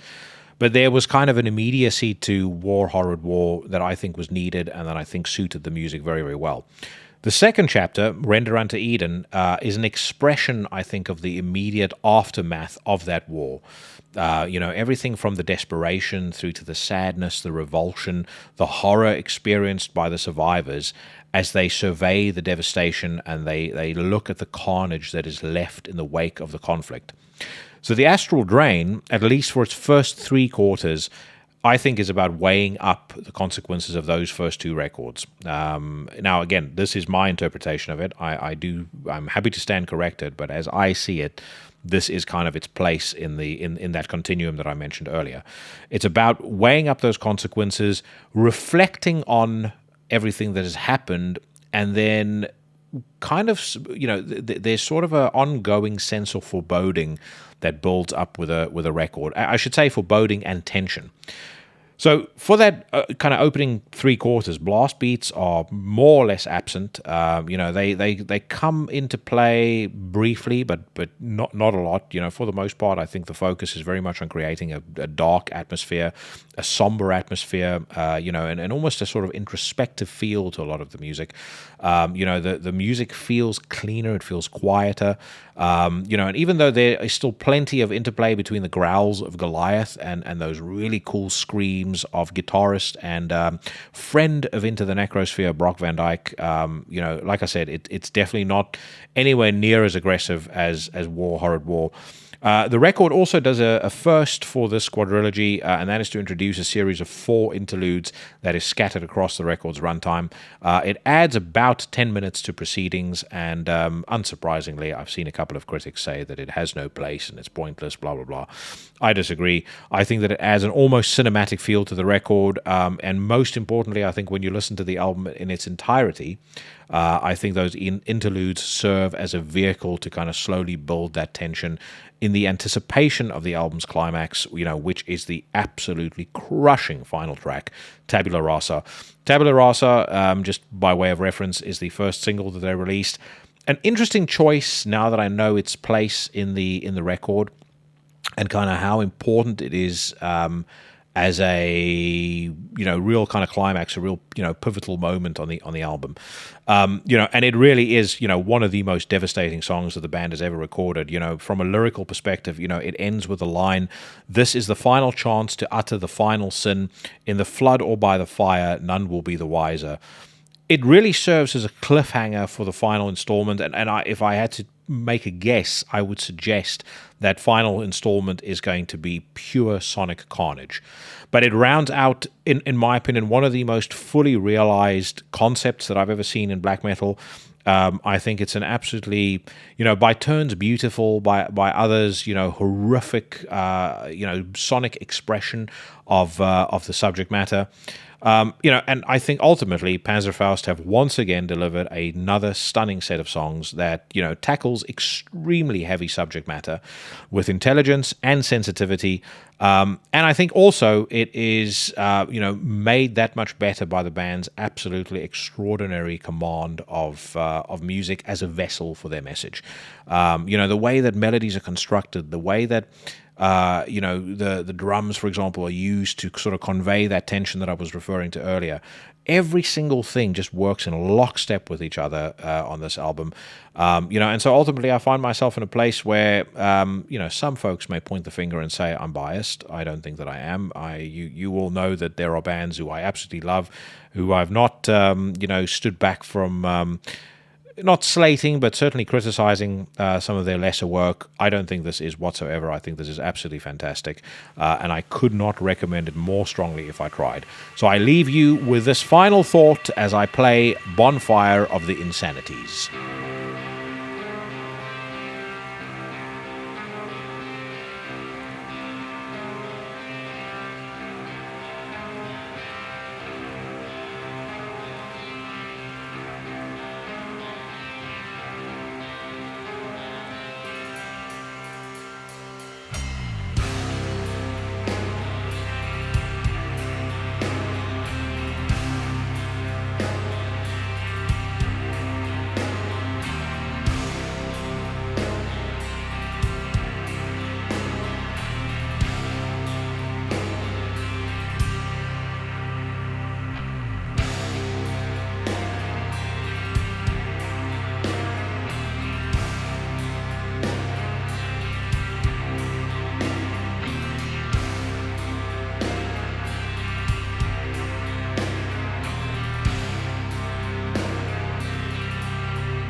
You just listened to Bonfire of the Insanities by Panzerfaust. The record is called Sons of Perdition, Chapter 3, The Astral Drain, and it's available right now on Eisenwald Records. As always, I'll post the link to their Bandcamp in the description of the podcast, so if you head over there and you buy yourself some music or some merch, then do let them know that it was old Jackson at Into the Necrosphere that sent you. And then make sure, if you're based out of the UK, that you go check them out. They are playing a series of dates with Uada, and I believe Master's Call, who is a band I've played many times on this podcast, will be opening up possibly the Birmingham date. And then London will have my man Cheyenne of Trivax on the bill. So I'm going to try and make it to that London show. Hope to see a couple of you guys there as well. If you see me in the crowd, for sure, come and shake my hand and, let's have a couple of beers.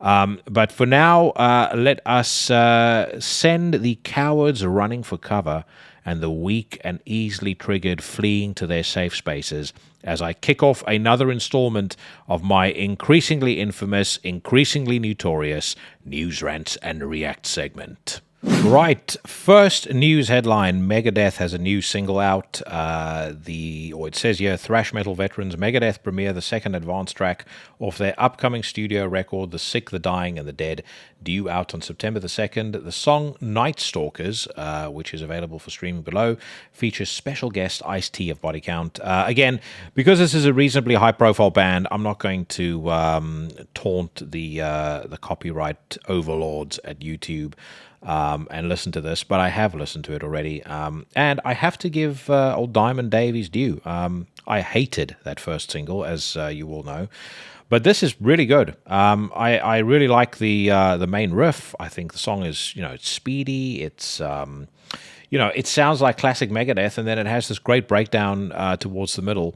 with Ice-T, basically sounding like he does on Body Count. Am I more excited now about hearing the record? I wouldn't say I'm excited. I still think it's going to be pretty underwhelming, but I'm definitely more interested in hearing what the rest of it sounds like. So well done.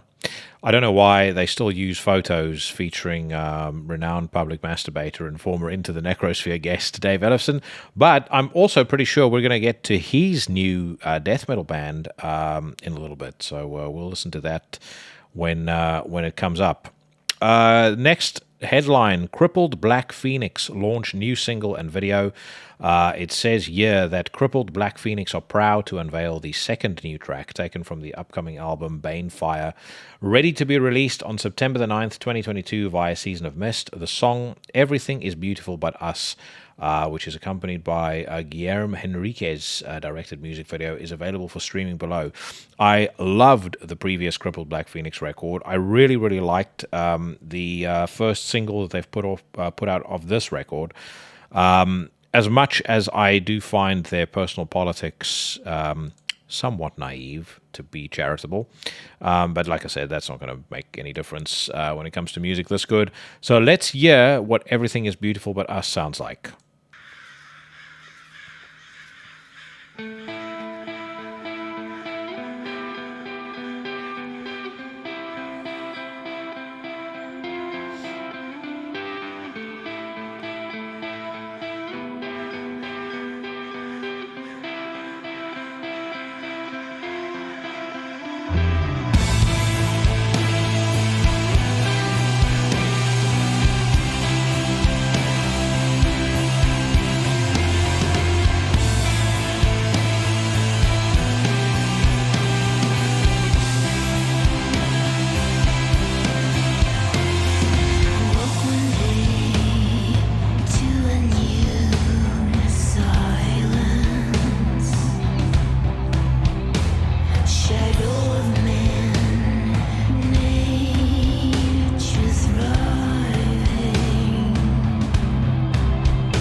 Love it. Absolutely love it. I think the music video is really good as well. I mean, it looks like an episode of Planet Earth without the David Attenborough commentary, but I'm pretty confident I know where they're going with that from a content and a message perspective. But cool song. I think those female vocals work really, really well. If you've not yet listened to Cripple Black Phoenix, they're not a kind of what they call female-fronted metal, which I think is a stupid term. But they're not a female-fronted band. They have kind of dual or sometimes dueling male and female vocals. I would strongly urge you, if you want to hear these guys at their absolute best, their last record, Ellengast, I think is how you pronounce it, came out in 2020. And the first single they put out on there is a song called Cry of Love, which is just absolutely phenomenal. This kind of sounds, both of the singles I've heard so far that come off of this record, they kind of sound like they use that as the point of departure. Yeah, I'm a big fan. Let's listen to another 60 seconds or so.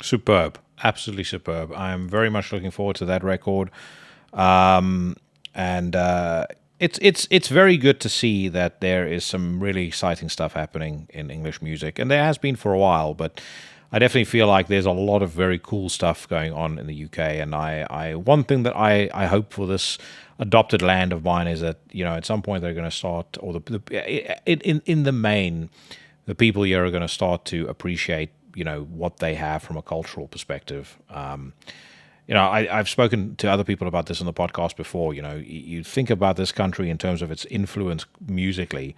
You had Black Sabbath coming from here. Then you had punk. Then you had you had the Sex Pistols. You had the Clash.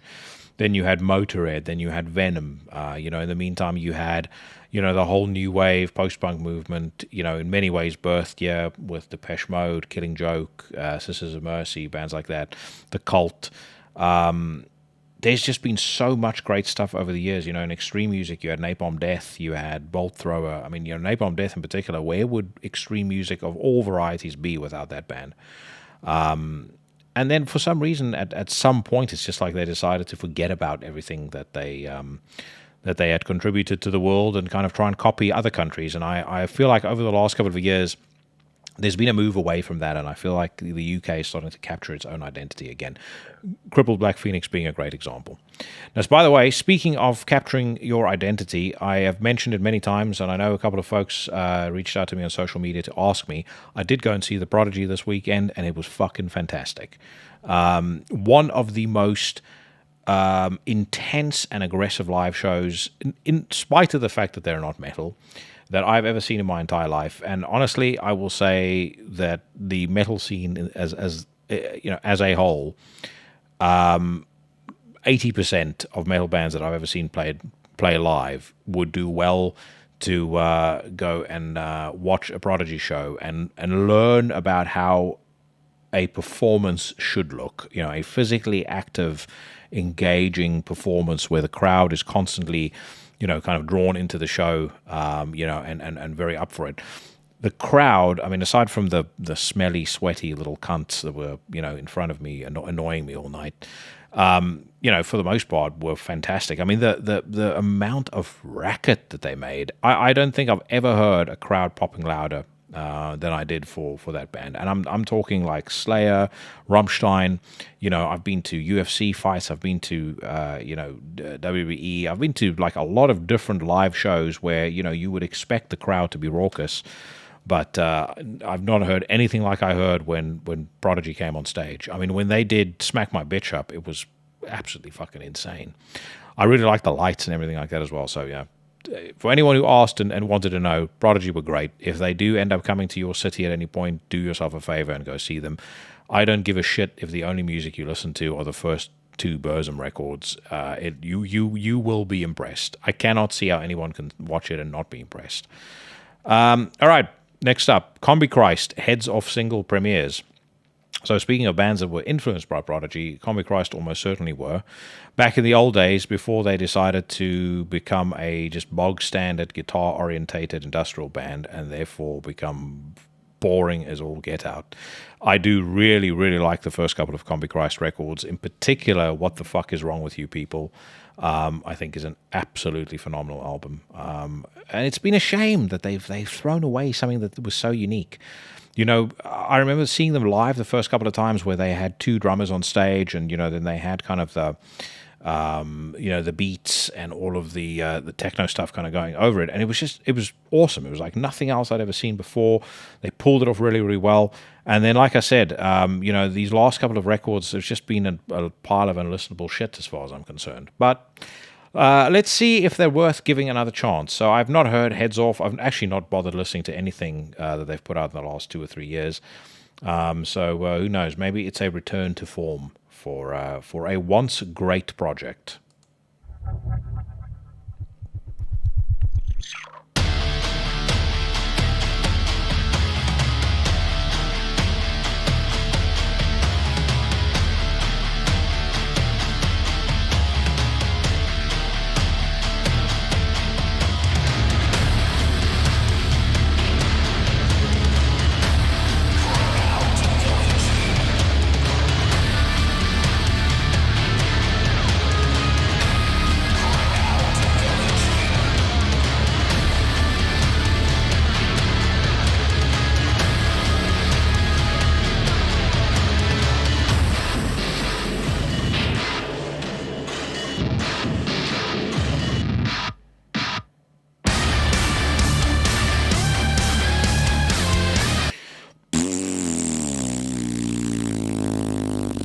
That's my verdict on that. It just sounds like typical Euro industrial metal rock.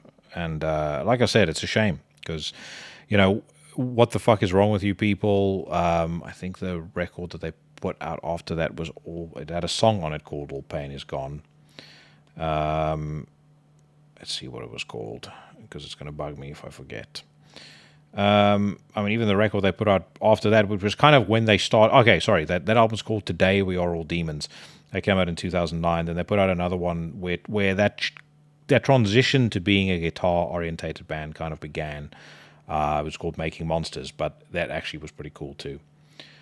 But yeah, I don't know why you would do that to yourself, but that seems to be what they want to make. And I have to play by my mantra here, which is, I'd rather a band do something that they feel comes naturally to them and that they're inspired to do. It just doesn't always mean that I have to like it. Okay, let's move on. Constellatia share new video. South African post-metal band Constellatia present new official music video for Empyrean. The track taken from their debut album, The Language of Limbs, released in June 2020. The clip was directed by Oliver Creer and filmed by Jess James Harris. I have made no bones of the fact that I'm not a fan of the vast majority of the metal that comes out of my country. I have heard some exceptions, though, so who knows? Maybe Constellation will prove me wrong. And wow, they're on Season of Mist as well. So, all right, let's give them a listen.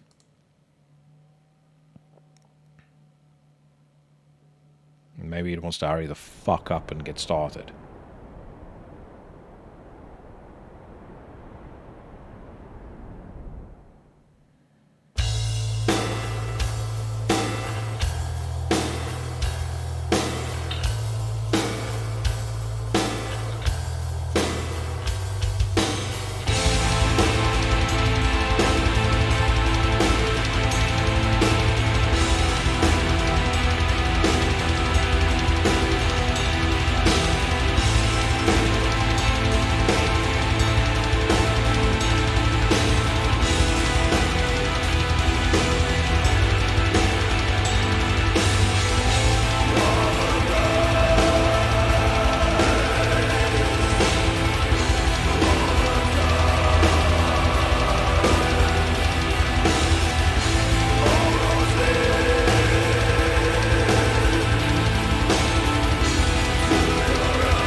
Well, it probably says something that after my my outburst there right at the start, I went 1 minute 46 seconds without actually wanting to stop it. I just thought to myself, maybe this is dragging on a bit long for folks that are listening to the podcast. But yeah, that's very good. I'm very pleasantly surprised. As I said, in the main, a lot of South African bands, I feel, and let me clarify exactly why I don't like a lot of South African bands. I feel like a lot of the bands that were coming up when I was living there and that have come up since seem to be this bizarre kind of mishmash of everything that people in the band are into, and there always seems to be one person who's into Iron Maiden, one person who's into Cannibal Corpse, one person who's into Cradle of Filth and Dimmu Borgir, and then it is just all kind of one fucking snot ball that just sounds like there's no singular vision, there's no nothing. This is the exact opposite, and so I think the music video is all right, but the song itself is excellent. I'm gonna for sure check this out in more detail. But yeah, color me very pleasantly surprised. And right, let's move on. Strigoi debut new single. I have been very excited about this. I think when I first spoke about Strigoi signing to Season of Mist, one of the big benefits, obviously, was that potentially Katie could get me an interview with Gregor. That is actually in the works right now, so nothing's been confirmed yet, but I'm hoping I'm going to get it done in the next couple of weeks. But I fucking love Paradise Lost, as all of you know. I love Valenfire very, very much. I think Valenfire, to me, is one of the best death metal projects that came out in the last 20 years. And Strigoi, taking that death metal blueprint from Valenfire and then adding kind of a bit of a black metal vibe to it, I think that first record of theirs was total magic. Let's hear now what they have delivered with their first single. It says here, Strigoi comment, we chose Hollow as the first video single as it lends itself perfectly to giving the listener a broad overview of Viscera, which is the band's upcoming album. Its dark, brooding, yet violent cinematic qualities allude to the delightful misery contained within the new album. A scathing commentary on human weakness, we feel Hollow typifies the evolution of Strigoi as a band and as a concept. It was also a perfect fit for the amazing videography work of Den Sora, who has presented a remarkable visual interpretation of the track.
I mean, that has all of the hallmarks of the best riffs that Greg has written for Paradise Lost, which has been, extensive over the course of the last 25, 30 years. It has that filth, crusty feeling of Valenfire. And then it has that just sort of whiff of black metal that goes through it as well.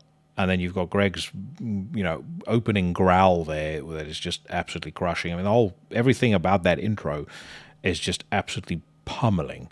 Yeah, and I also have to say, in addition to being one of the best death metal projects I've heard in the last several years, I think Greg's vocals were a revelation. I mean, he sounds like an absolute fucking monster. And a really cool way of making his vocals sound, intelligible, but just sounding like a fucking demon. So yeah, I'm really, really liking this.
It's the little touches that separate this band as well. Those voices that are kind of out of tune, just completely all over the place that they throw in after that first verse.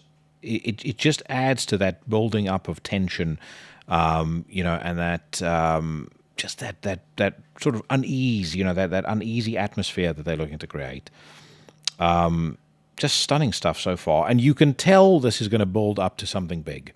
So, so let's get back to it. Desperation for something familiar told, a place from which there is no rebound. This crushing weight has torn me down.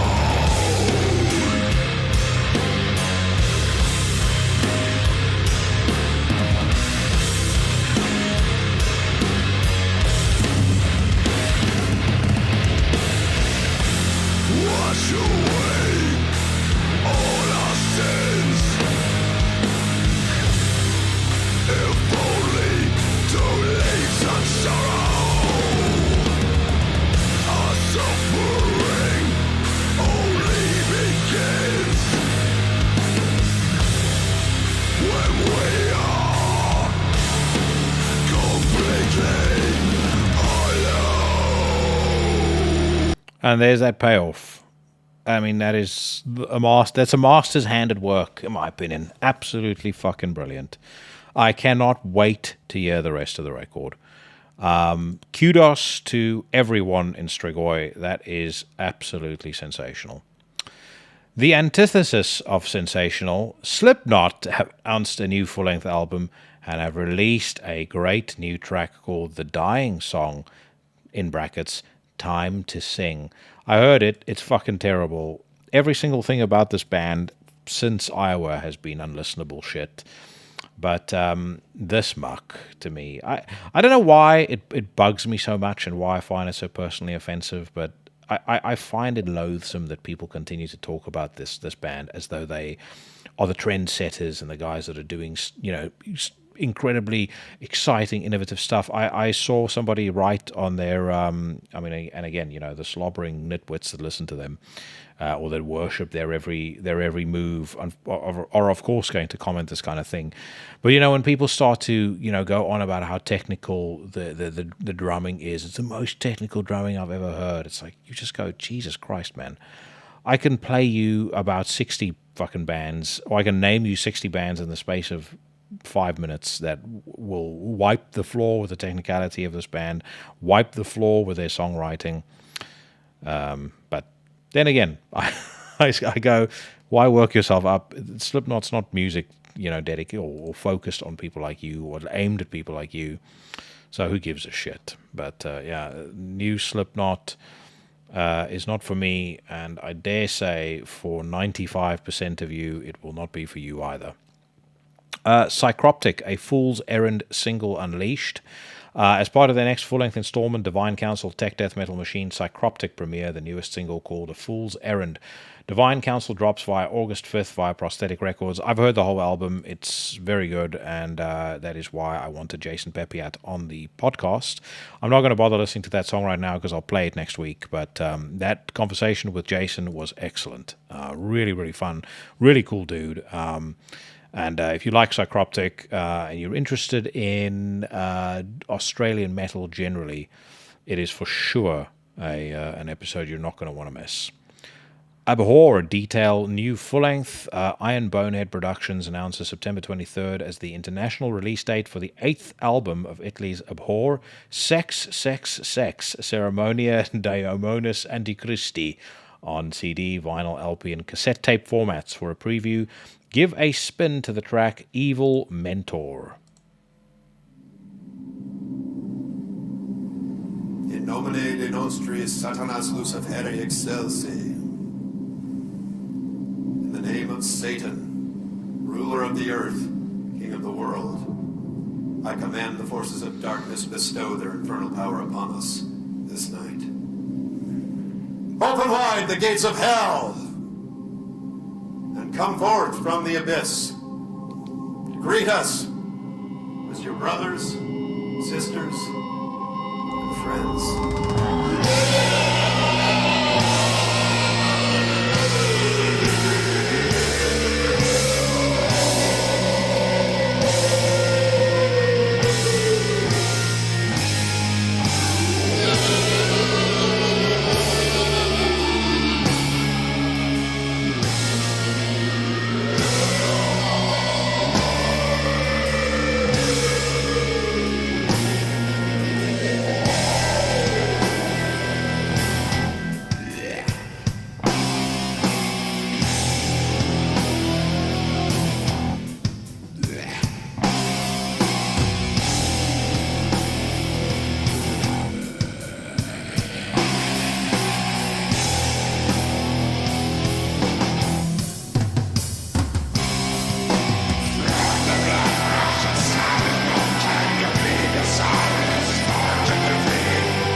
It's not bad. I'm not the biggest fan of pipe organ being used in music generally. I've only really ever heard it done well once, and I think that's on the wedding. I think the song is called "The Wedding Song" by King Diamond.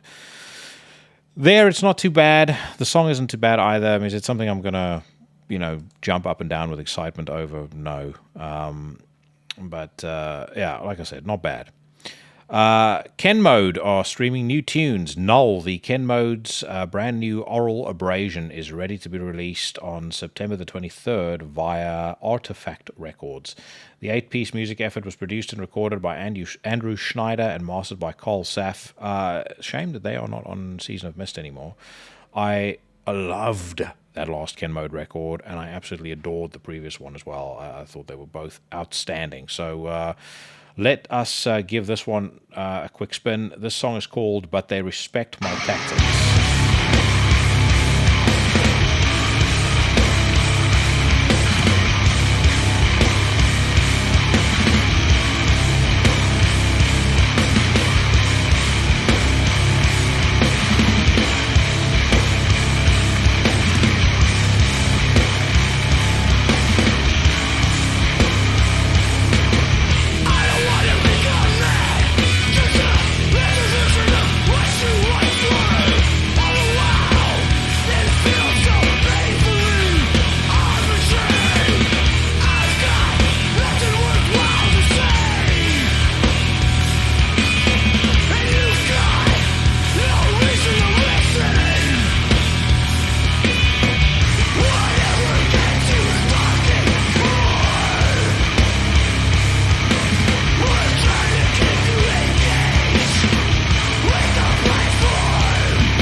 Hard as shit, as expected. I was about to say as respected. As expected. It sounds to me like they're kind of going back to the sound of Entrench, which was their 2013 record. It's kind of if I had to describe that, it sort of seems to sit between entrench and success. But I mean, I wouldn't have expected anything less than excellence from them. And Jesse Mathewson did say that he would come back on the podcast nearer the release of the next record. So I'm going to reach out to him and get that sorted. I fucking love that song, love that band. Let us move on. Vended, Iowa-based metalers. Isn't Vended the shit band by one of the guys from what's his face from Slipknot? I think it's one of his kids, which that's an instant miss to me. David Ellefson launches new band. Ex-Megadeth bassist David Ellefson has launched a new groove thrash metal project called Dieth or Dieth. I don't know. Dieth sounds like Mike Tyson saying dice. This ensemble also features Swedish guitarist vocalist Guillaume Miranda, formerly of Entombed AD, and drummer Michal Lisechko, who's formerly of Decapitated. He actually, I believe, and I speak under correction, he's going to do the drums for Unblessed Divine as well. Unblessed Divine, of course, is Lee Wallenschlager's band, and Lee Wallenschlager, formerly of Malevolent Creation. He's been on the show a couple of times. But I believe it's going to be him doing the drums for that band. But anyway, it says here they've already put out the first single, In the Hall of the Hanging Serpents, which is available for listening now via YouTube. Let's give it a spin.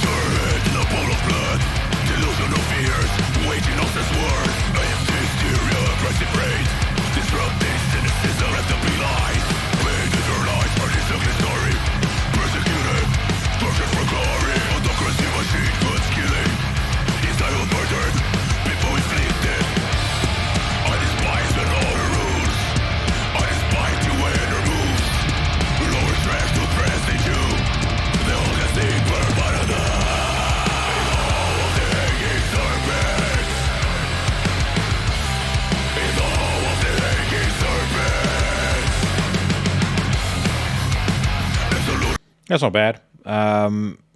Again, not quite my cup of hard liquor, but it's my horn of mead. But I can see that people are gonna dig it.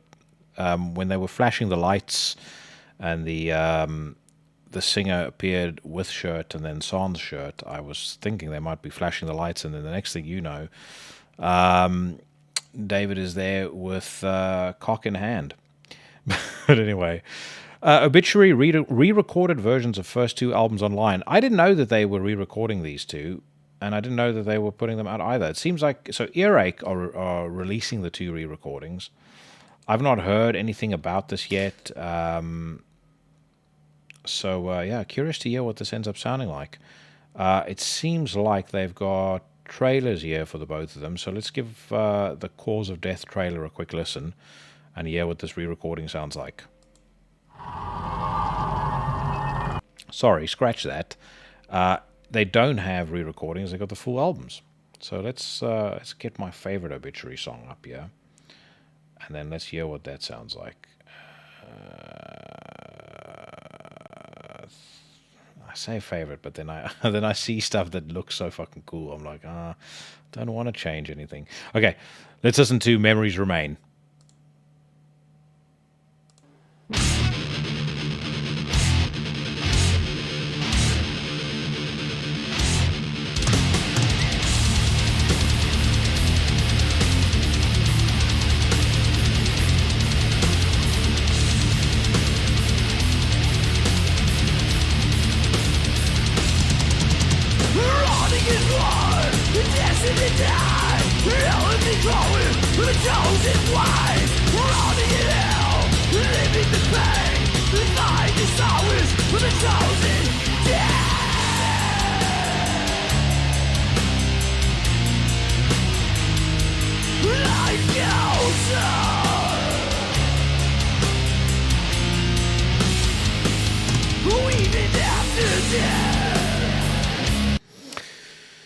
Maybe it is the headphones that I'm listening to it on, but there's something about it that sounds very compressed, like overly compressed. Now, I mean, again, I don't think on YouTube you can actually upload music at a particularly high bitrate either, so that could be it too. But then I think to myself, especially Cause of Death, did that really need a re-recording? I'm not so sure that it did. Let's hear what Slowly We Rot sounds like.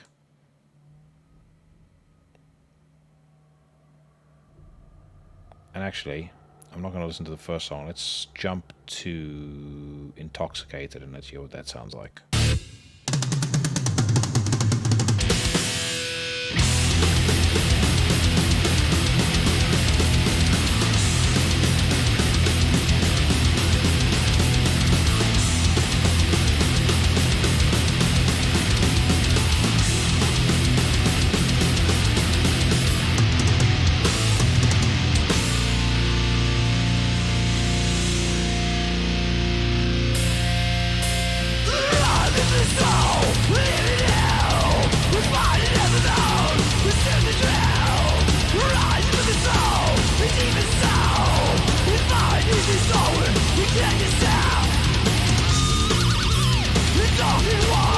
That sounds quite cool. I'd say that sounds better to me than the Cause of Death re-recording. But I'll need to give them both a listen. I'm a huge Obituary fan, as all of you know. So, anytime they put out new music, great. And if they are putting out music or they're re-recording songs from the first two records, it means hopefully we're going to get a bit of that vibe on whatever it is that they decide to put out next, as far as like a next proper studio record. Okay, big news, of course, and I'm sure everybody was wondering what I thought of this. Pantera to reunite for a tour. Jason of Psychroptic and I actually spoke about this, and they don't really go into details on, I'm sure we'll see more of this on the Democrats Guide to Rock Music Blabbermouth when I go over there in a second. But long story short, all of you should know by now, Rex and Phil are getting Pantera back together again, getting the band back together, and Zach Wilde, I believe, has been recruited as the guitarist to fill in for Dimebag. And then Charlie Benante of Anthrax and SOD fame, he's going to be playing drums in the seat formerly occupied by Vinnie Paul. What do I think of this? I think that Phil and Rex absolutely have the right to do it. Yes, Dimebag and Vinny were, the two guys that wrote the music and, formed a very signature part of the sound of Pantera, but at the same time, it was four guys in a band that made that band successful. I'd say Phil in particular. And I think that if Phil is, match ready, as Jason describes it on next week's episode, his voice sounds good. He can move around on stage. He's got the energy and he's got the chutzpah to do it. Then, fucking good for him. And if they say that this is a cash-in, I support the idea of cashing in as well. This is their, these guys have been operating like all musicians without a pension plan, without anything like that. This is their pension plan. And so, as fans, we have the option to go and watch, or we have the option not to go and watch, and that, to me, is the end of it. If you don't want to see it, if you find this offensive, fine, don't go. If you want to go see it and you want to see those songs live, then by all means go. If they play in the UK, I'll definitely be there. I'd love to hear some of those old tunes being played live. So, I think maybe it would have been a nice thing had they... I was about to say not call it Pantera. Yeah, maybe they shouldn't call it Pantera. Maybe they should call it like a vulgar display of power or something like that. Call it Far Beyond Driven or something like that. And then say featuring Phil Anselmo and Rex Brown, and then present it like that. But then again, I would assume that there'll be all sorts of commercial implications to think about there as well. Not calling the band Pantera. So again, I don't give a fuck. I think people getting their panties in a bunch. I think you should find. There's a lot of other things in the world that you can be stressed out and worried about rather than this. And so I think more power to them. And like I said, I'm looking forward to hearing some of those songs live. Okay, let's see what else. Necrofire will enter the recording studio later this month. Awesome. Texan Black Metal Battalion Necrofire will be entering the legendary Studio G Brooklyn in Brooklyn, New York, to record their second full-length with engineer, producer Joel Hamilton. The band will start recording on July the 27th.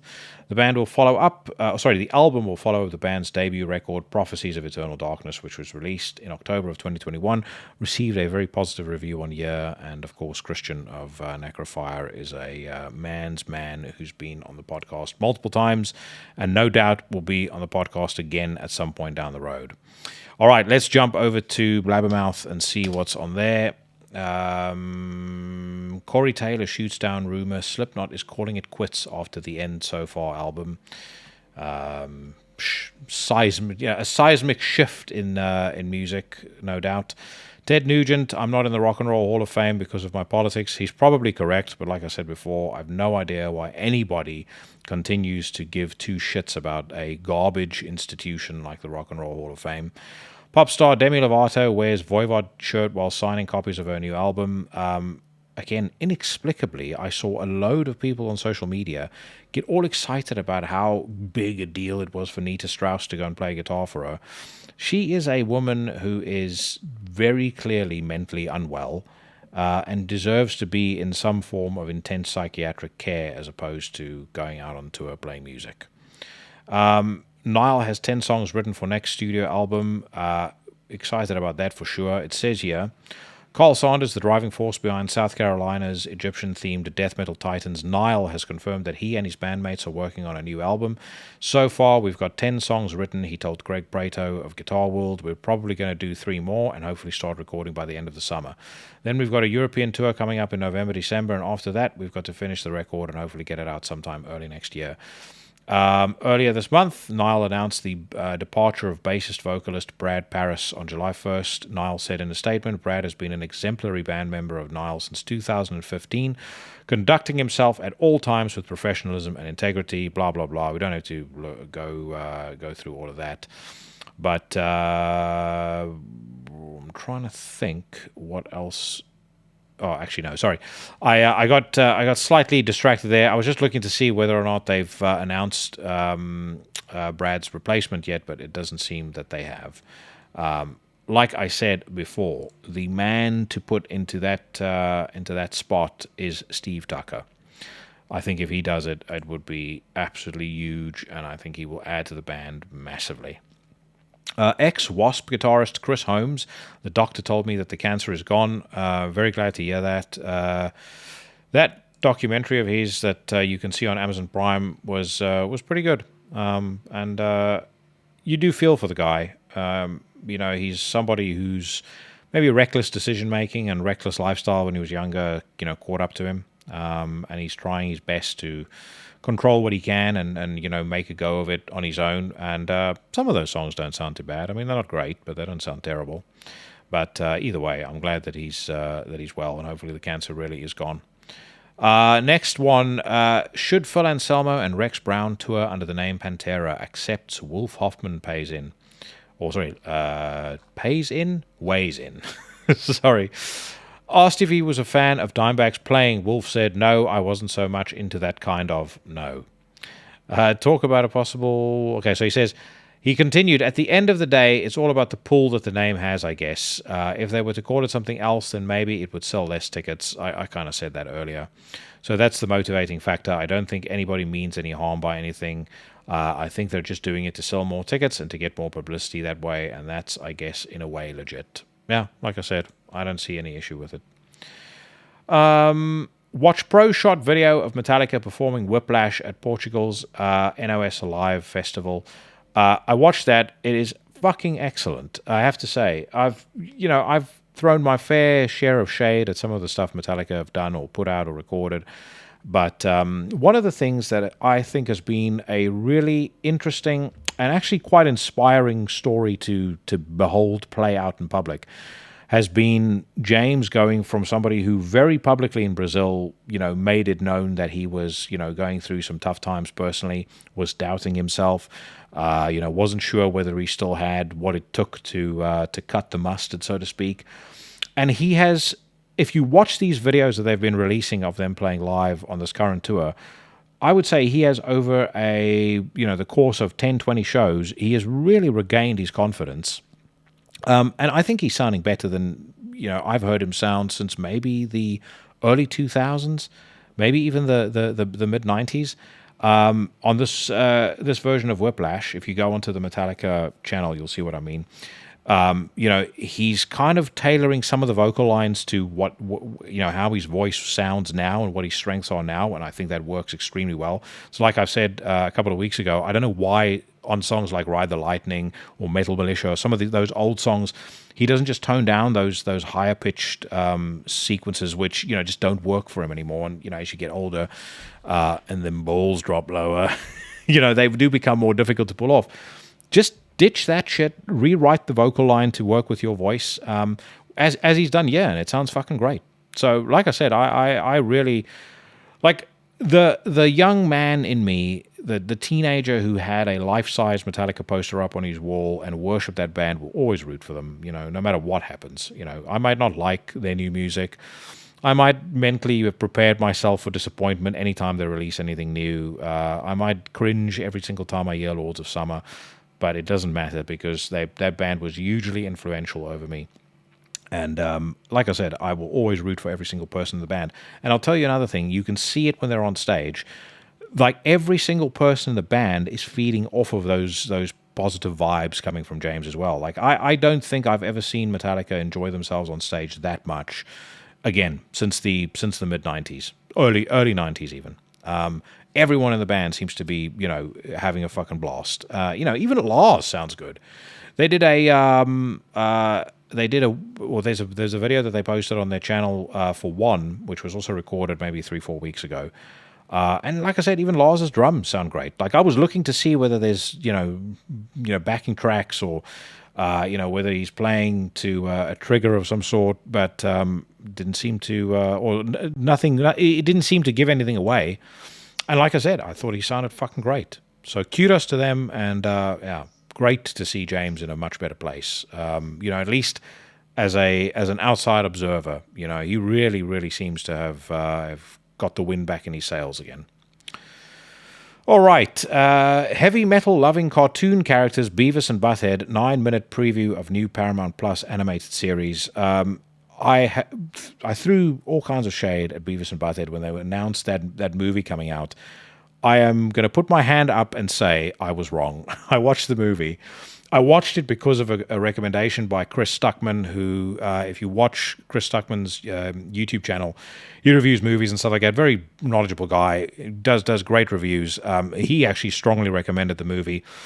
There is a part of the film where Beavis and Butthead get told about white privilege, and they subsequently look to extract as much benefit from their white privilege as they possibly can, which makes for some extraordinarily hilarious scenes. I mean, I was fucking screaming with laughter. So I would strongly suggest you check out that movie. I was a naysayer, but it won me over, and it has actually made me quite excited about the series as well. Mike Judge, man, I was probably an asshole too, and an idiot for thinking Mike Judge wouldn't bring some of the satirical stuff in. I mean, this is the same dude that did Office Space, he did Idiocracy, both of which are brilliant movies, both of which kind of tap into the zeitgeist perfectly and, hit those satirical notes really, really well. He's really, really nailed it on that Beavis and Butthead movie, and I'm sure he's going to do it on the cartoon too. So I was wrong. I would definitely suggest you guys check that out. Okay, let's move on. Eddie Vedder still has no voice. Pearl Jam concert in Prague cancelled. Apparently, the smoke and debris as a result of a couple of fires in France caused him to lose his voice.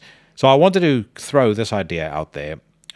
Recently, there was a heat wave that struck the UK, and it came with, all manner of climate alarmism, The Guardian, with screaming headlines saying that thousands will die. It lasted all of 2 days. It was revealed that these record-breaking temperatures that they were measuring were literally being measured by the side of the tarmac at the fucking airport. So naturally it's going to be warmer there. Over here, it wasn't anywhere as hot as it got last year. I mean, last year I ended up buying like an industrial-strength air conditioner because the heat became pretty fucking unbearable. But this year it was 2 hot days. It was, it was warm, but it wasn't that bad. But of course, the amount of hysteria that has surrounded it is absolutely insane. And there was a couple of fires. One of them broke out in a dump of a place called Dagenham. There were a couple of in London. And instead of actually doing an investigation to see whether it was somebody with a disposable barbecue or somebody who tossed their fucking cigarette onto some dry grass, no, immediately it's as a result of climate change, and now they're wanting to, enact a climate emergency and blah blah fucking blah. The weather report was reporting, similar temperatures to last year. Only this year, those similar temperatures, were color coded in deep blood death red, and all of it to me just smacks of utter and absolute bullshit. Yes, I believe that we need to take care of the planet, but I also can see when somebody is trying to spin me a yarn, and I spoke about this 18 months ago. I said after the COVID lockdowns, we were going to start getting climate lockdowns. They were going to use climate change as a means to, force down this top-down control bullshit on us, and lo and behold, they're doing exactly that. And all of this stuff, from the way that the news reports it, through to all the hysterical headlines in the newspapers, all of it feeds completely into it. And like I said, I'm on the side of anybody who believes we need to take better care of the planet. But if these climate alarmists want to be taken seriously, they need to start behaving like serious people, because I cannot take anybody seriously that tells me that 2 days of heat, where basically we got as warm as a reasonably, hot day in, the back end of the Dubai winter, is the fucking end of the world. And on top of that, I will also, I'd be willing to place a reasonably hefty wager that a lot of these fires were started by lunatics in, fringe groups like Extinction Rebellion, and the Greta Thunberg acolytes, as a means to try and precipitate a lot of this bullshit. So anyway, just thought I'd mention that as a side rant off of the Eddie Vedder's poor little voice going away. Satiricon's Frost says his band is always going through a constant evolution.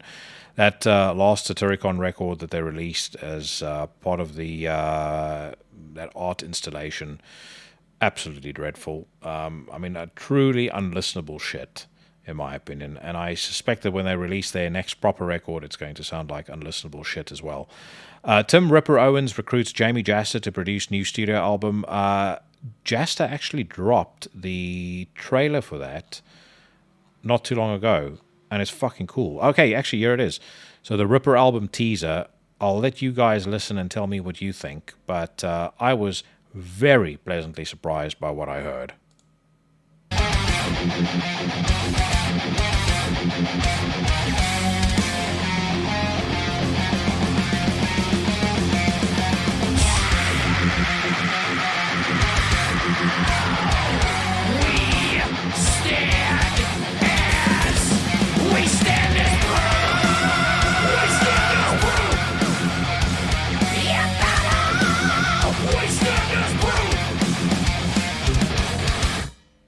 I like it.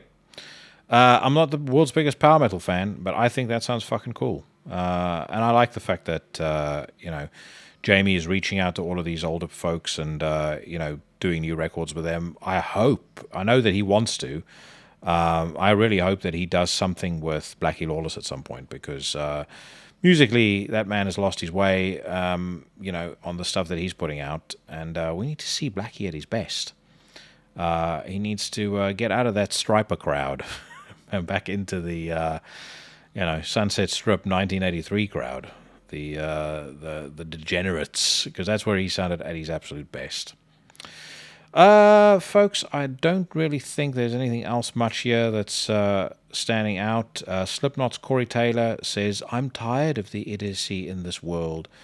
It says here, Slipknot frontman Corey Taylor spoke to Kerrang, also known as Kerrap magazine, about the lyrical inspiration for the Dying song, the latest single from the band's upcoming album, The End So Far. In the track he roars, think hard, you bastards. You're gonna tell me why. If I don't get an answer, you're gonna sing and die. Very intelligent and thought-provoking. To me, it just seems like it's all the outrage and none of the punishment, Corey told Kerrang. For the last few years, it's been very trendy to be offended and outraged by everything, and yet nothing happens, especially in my country, which is just fucking ridiculous. I would disagree with that. A lot of the outrage has led to a lot of people, good and bad, getting their livelihood taken from them and getting their lives destroyed. It's almost like the tables have turned. The more angry people get, the more the people they're mad at just double down on the shit. Instead of there being cause and effect or crime and punishment, now it's just like, fuck you, we don't care. I mean, it's incoherent fucking nonsense that he's spouting there, and much of it is based in zero but the way he feels. But it does form a perfectly natural segue into my now standing tradition of sharing with some of you, or not sharing with some of you, sharing with all of you, some of the insane headlines that I have seen recently. So the first one off of Euronews, dated July the 12th. The Pope tells young people that eating meat is part of a self-destructive trend. Beating little boys' meat, apparently less so. The next one is a article by Vox.com. I don't eat meat. Should my dog? Subscript here, for some pet owners, the question presents an ethical and moral dilemma.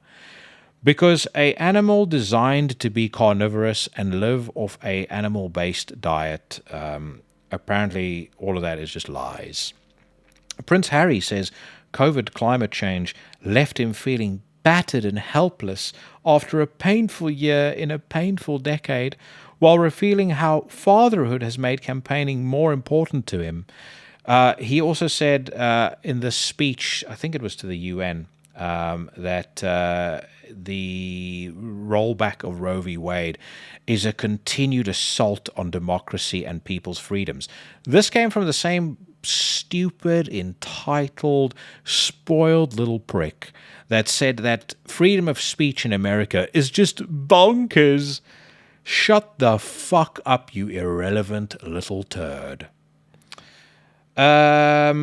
Reuters reports a Munich brew pub found a novel way to beat Europe's cooking oil shortages, letting customers pay for their beer with sunflower oil to ensure plentiful stocks for frying schnitzels. So the European Union and the governments in Europe are now mismanaging their countries so badly that we have to revert back to the fucking barter system. The Independent reported 2 days ago, blind, bisexual, and polyamorous goose involved in a love triangle dies. Because, firstly, they knew that the goose was polyamorous and bisexual, but also that he was involved in a love triangle, and that also is what qualifies as news. I also saw a tweet recently about a new trend that apparently is sweeping certain corners of degenerate society called vabbing, which is defined as basically you wear your vaginal fluids as perfume. You put your fingers inside yourself, dab your juice on your wrists, neck, behind the ears, wherever you'd normally put perfume. People talking about it on TikTok reckon the pheromones from your poussoir will help you attract partners, and they swear by it. The women on the photos of the tweet are horrendously ugly, and I cannot imagine them attracting anybody without ample use of either chloroform or their parents' credit cards. Saying I do to you, why an increasing number of women are getting married to themselves. This was from the USA Today on May the 29th, 2022. And then finally, this new ninja COVID variant is the most dangerous one yet. There was talk here of another lockdown being enacted because apparently there was an increase in cases and an increase in deaths. now that once again it has tilted back down to trending towards lower numbers. Of course, everybody is quiet about it, and I just think we'll keep going through the cycle probably for the next 5-6 years. I think this is why the whole climate bullshit's happened as well. Why it's accelerated at least, because now that the powers that be can't control us with COVID scaremongering anymore. They've decided, well, we'll stick to the next best thing. We'll just move back to the climate. But to all those people, I say they can go fuck themselves. To you, I say thank you very much for sticking with me for the last hour or so. I hope that you guys had a good time. I had a fucking blast, and let's finish off the show. Remember to check out next week's episode. I will have Jason Pepiat of Psychroptic on the podcast talking about their upcoming record, Divine Council, amongst a host of other topics. The week after, I've got a member of Guerrilla, and I tell you this right now, that new Guerrilla record is mighty spicy. That was also a very, very interesting chat. We spoke a lot about the Guerrilla philosophy, the concept, etc. So a good one. And then, like I said, I've got a host of other folks in the offing as well. I'll announce them as and when those get recorded. But I plan on finishing off this year in fine style as I did last year. But thank you very much to everybody for checking out this episode. Hope you guys enjoyed it. And like I promised, I was going to play out with something a bit special. Friend of Into the Necrosphere, Scott Bamford, dropped me a line the other day to say that he had bought the 3-disc special edition of AKERCOCKE's Renaissance and Extremis record. And wouldn't you know it, the show that I have referenced on this podcast many, many times, that took place back in 2002, where Jason infamously said, "We hear you, and when we hear you, he hears you," is actually captured on that special edition. And so I am going to finish off with both the famous quote and the track. This is AKERCOCKE with a live version of He Is Risen. Hope you guys enjoy it, and whatever it is that you're doing, wherever it is that you are, stay safe, stay healthy, and I will see you bad motherfuckers again next week.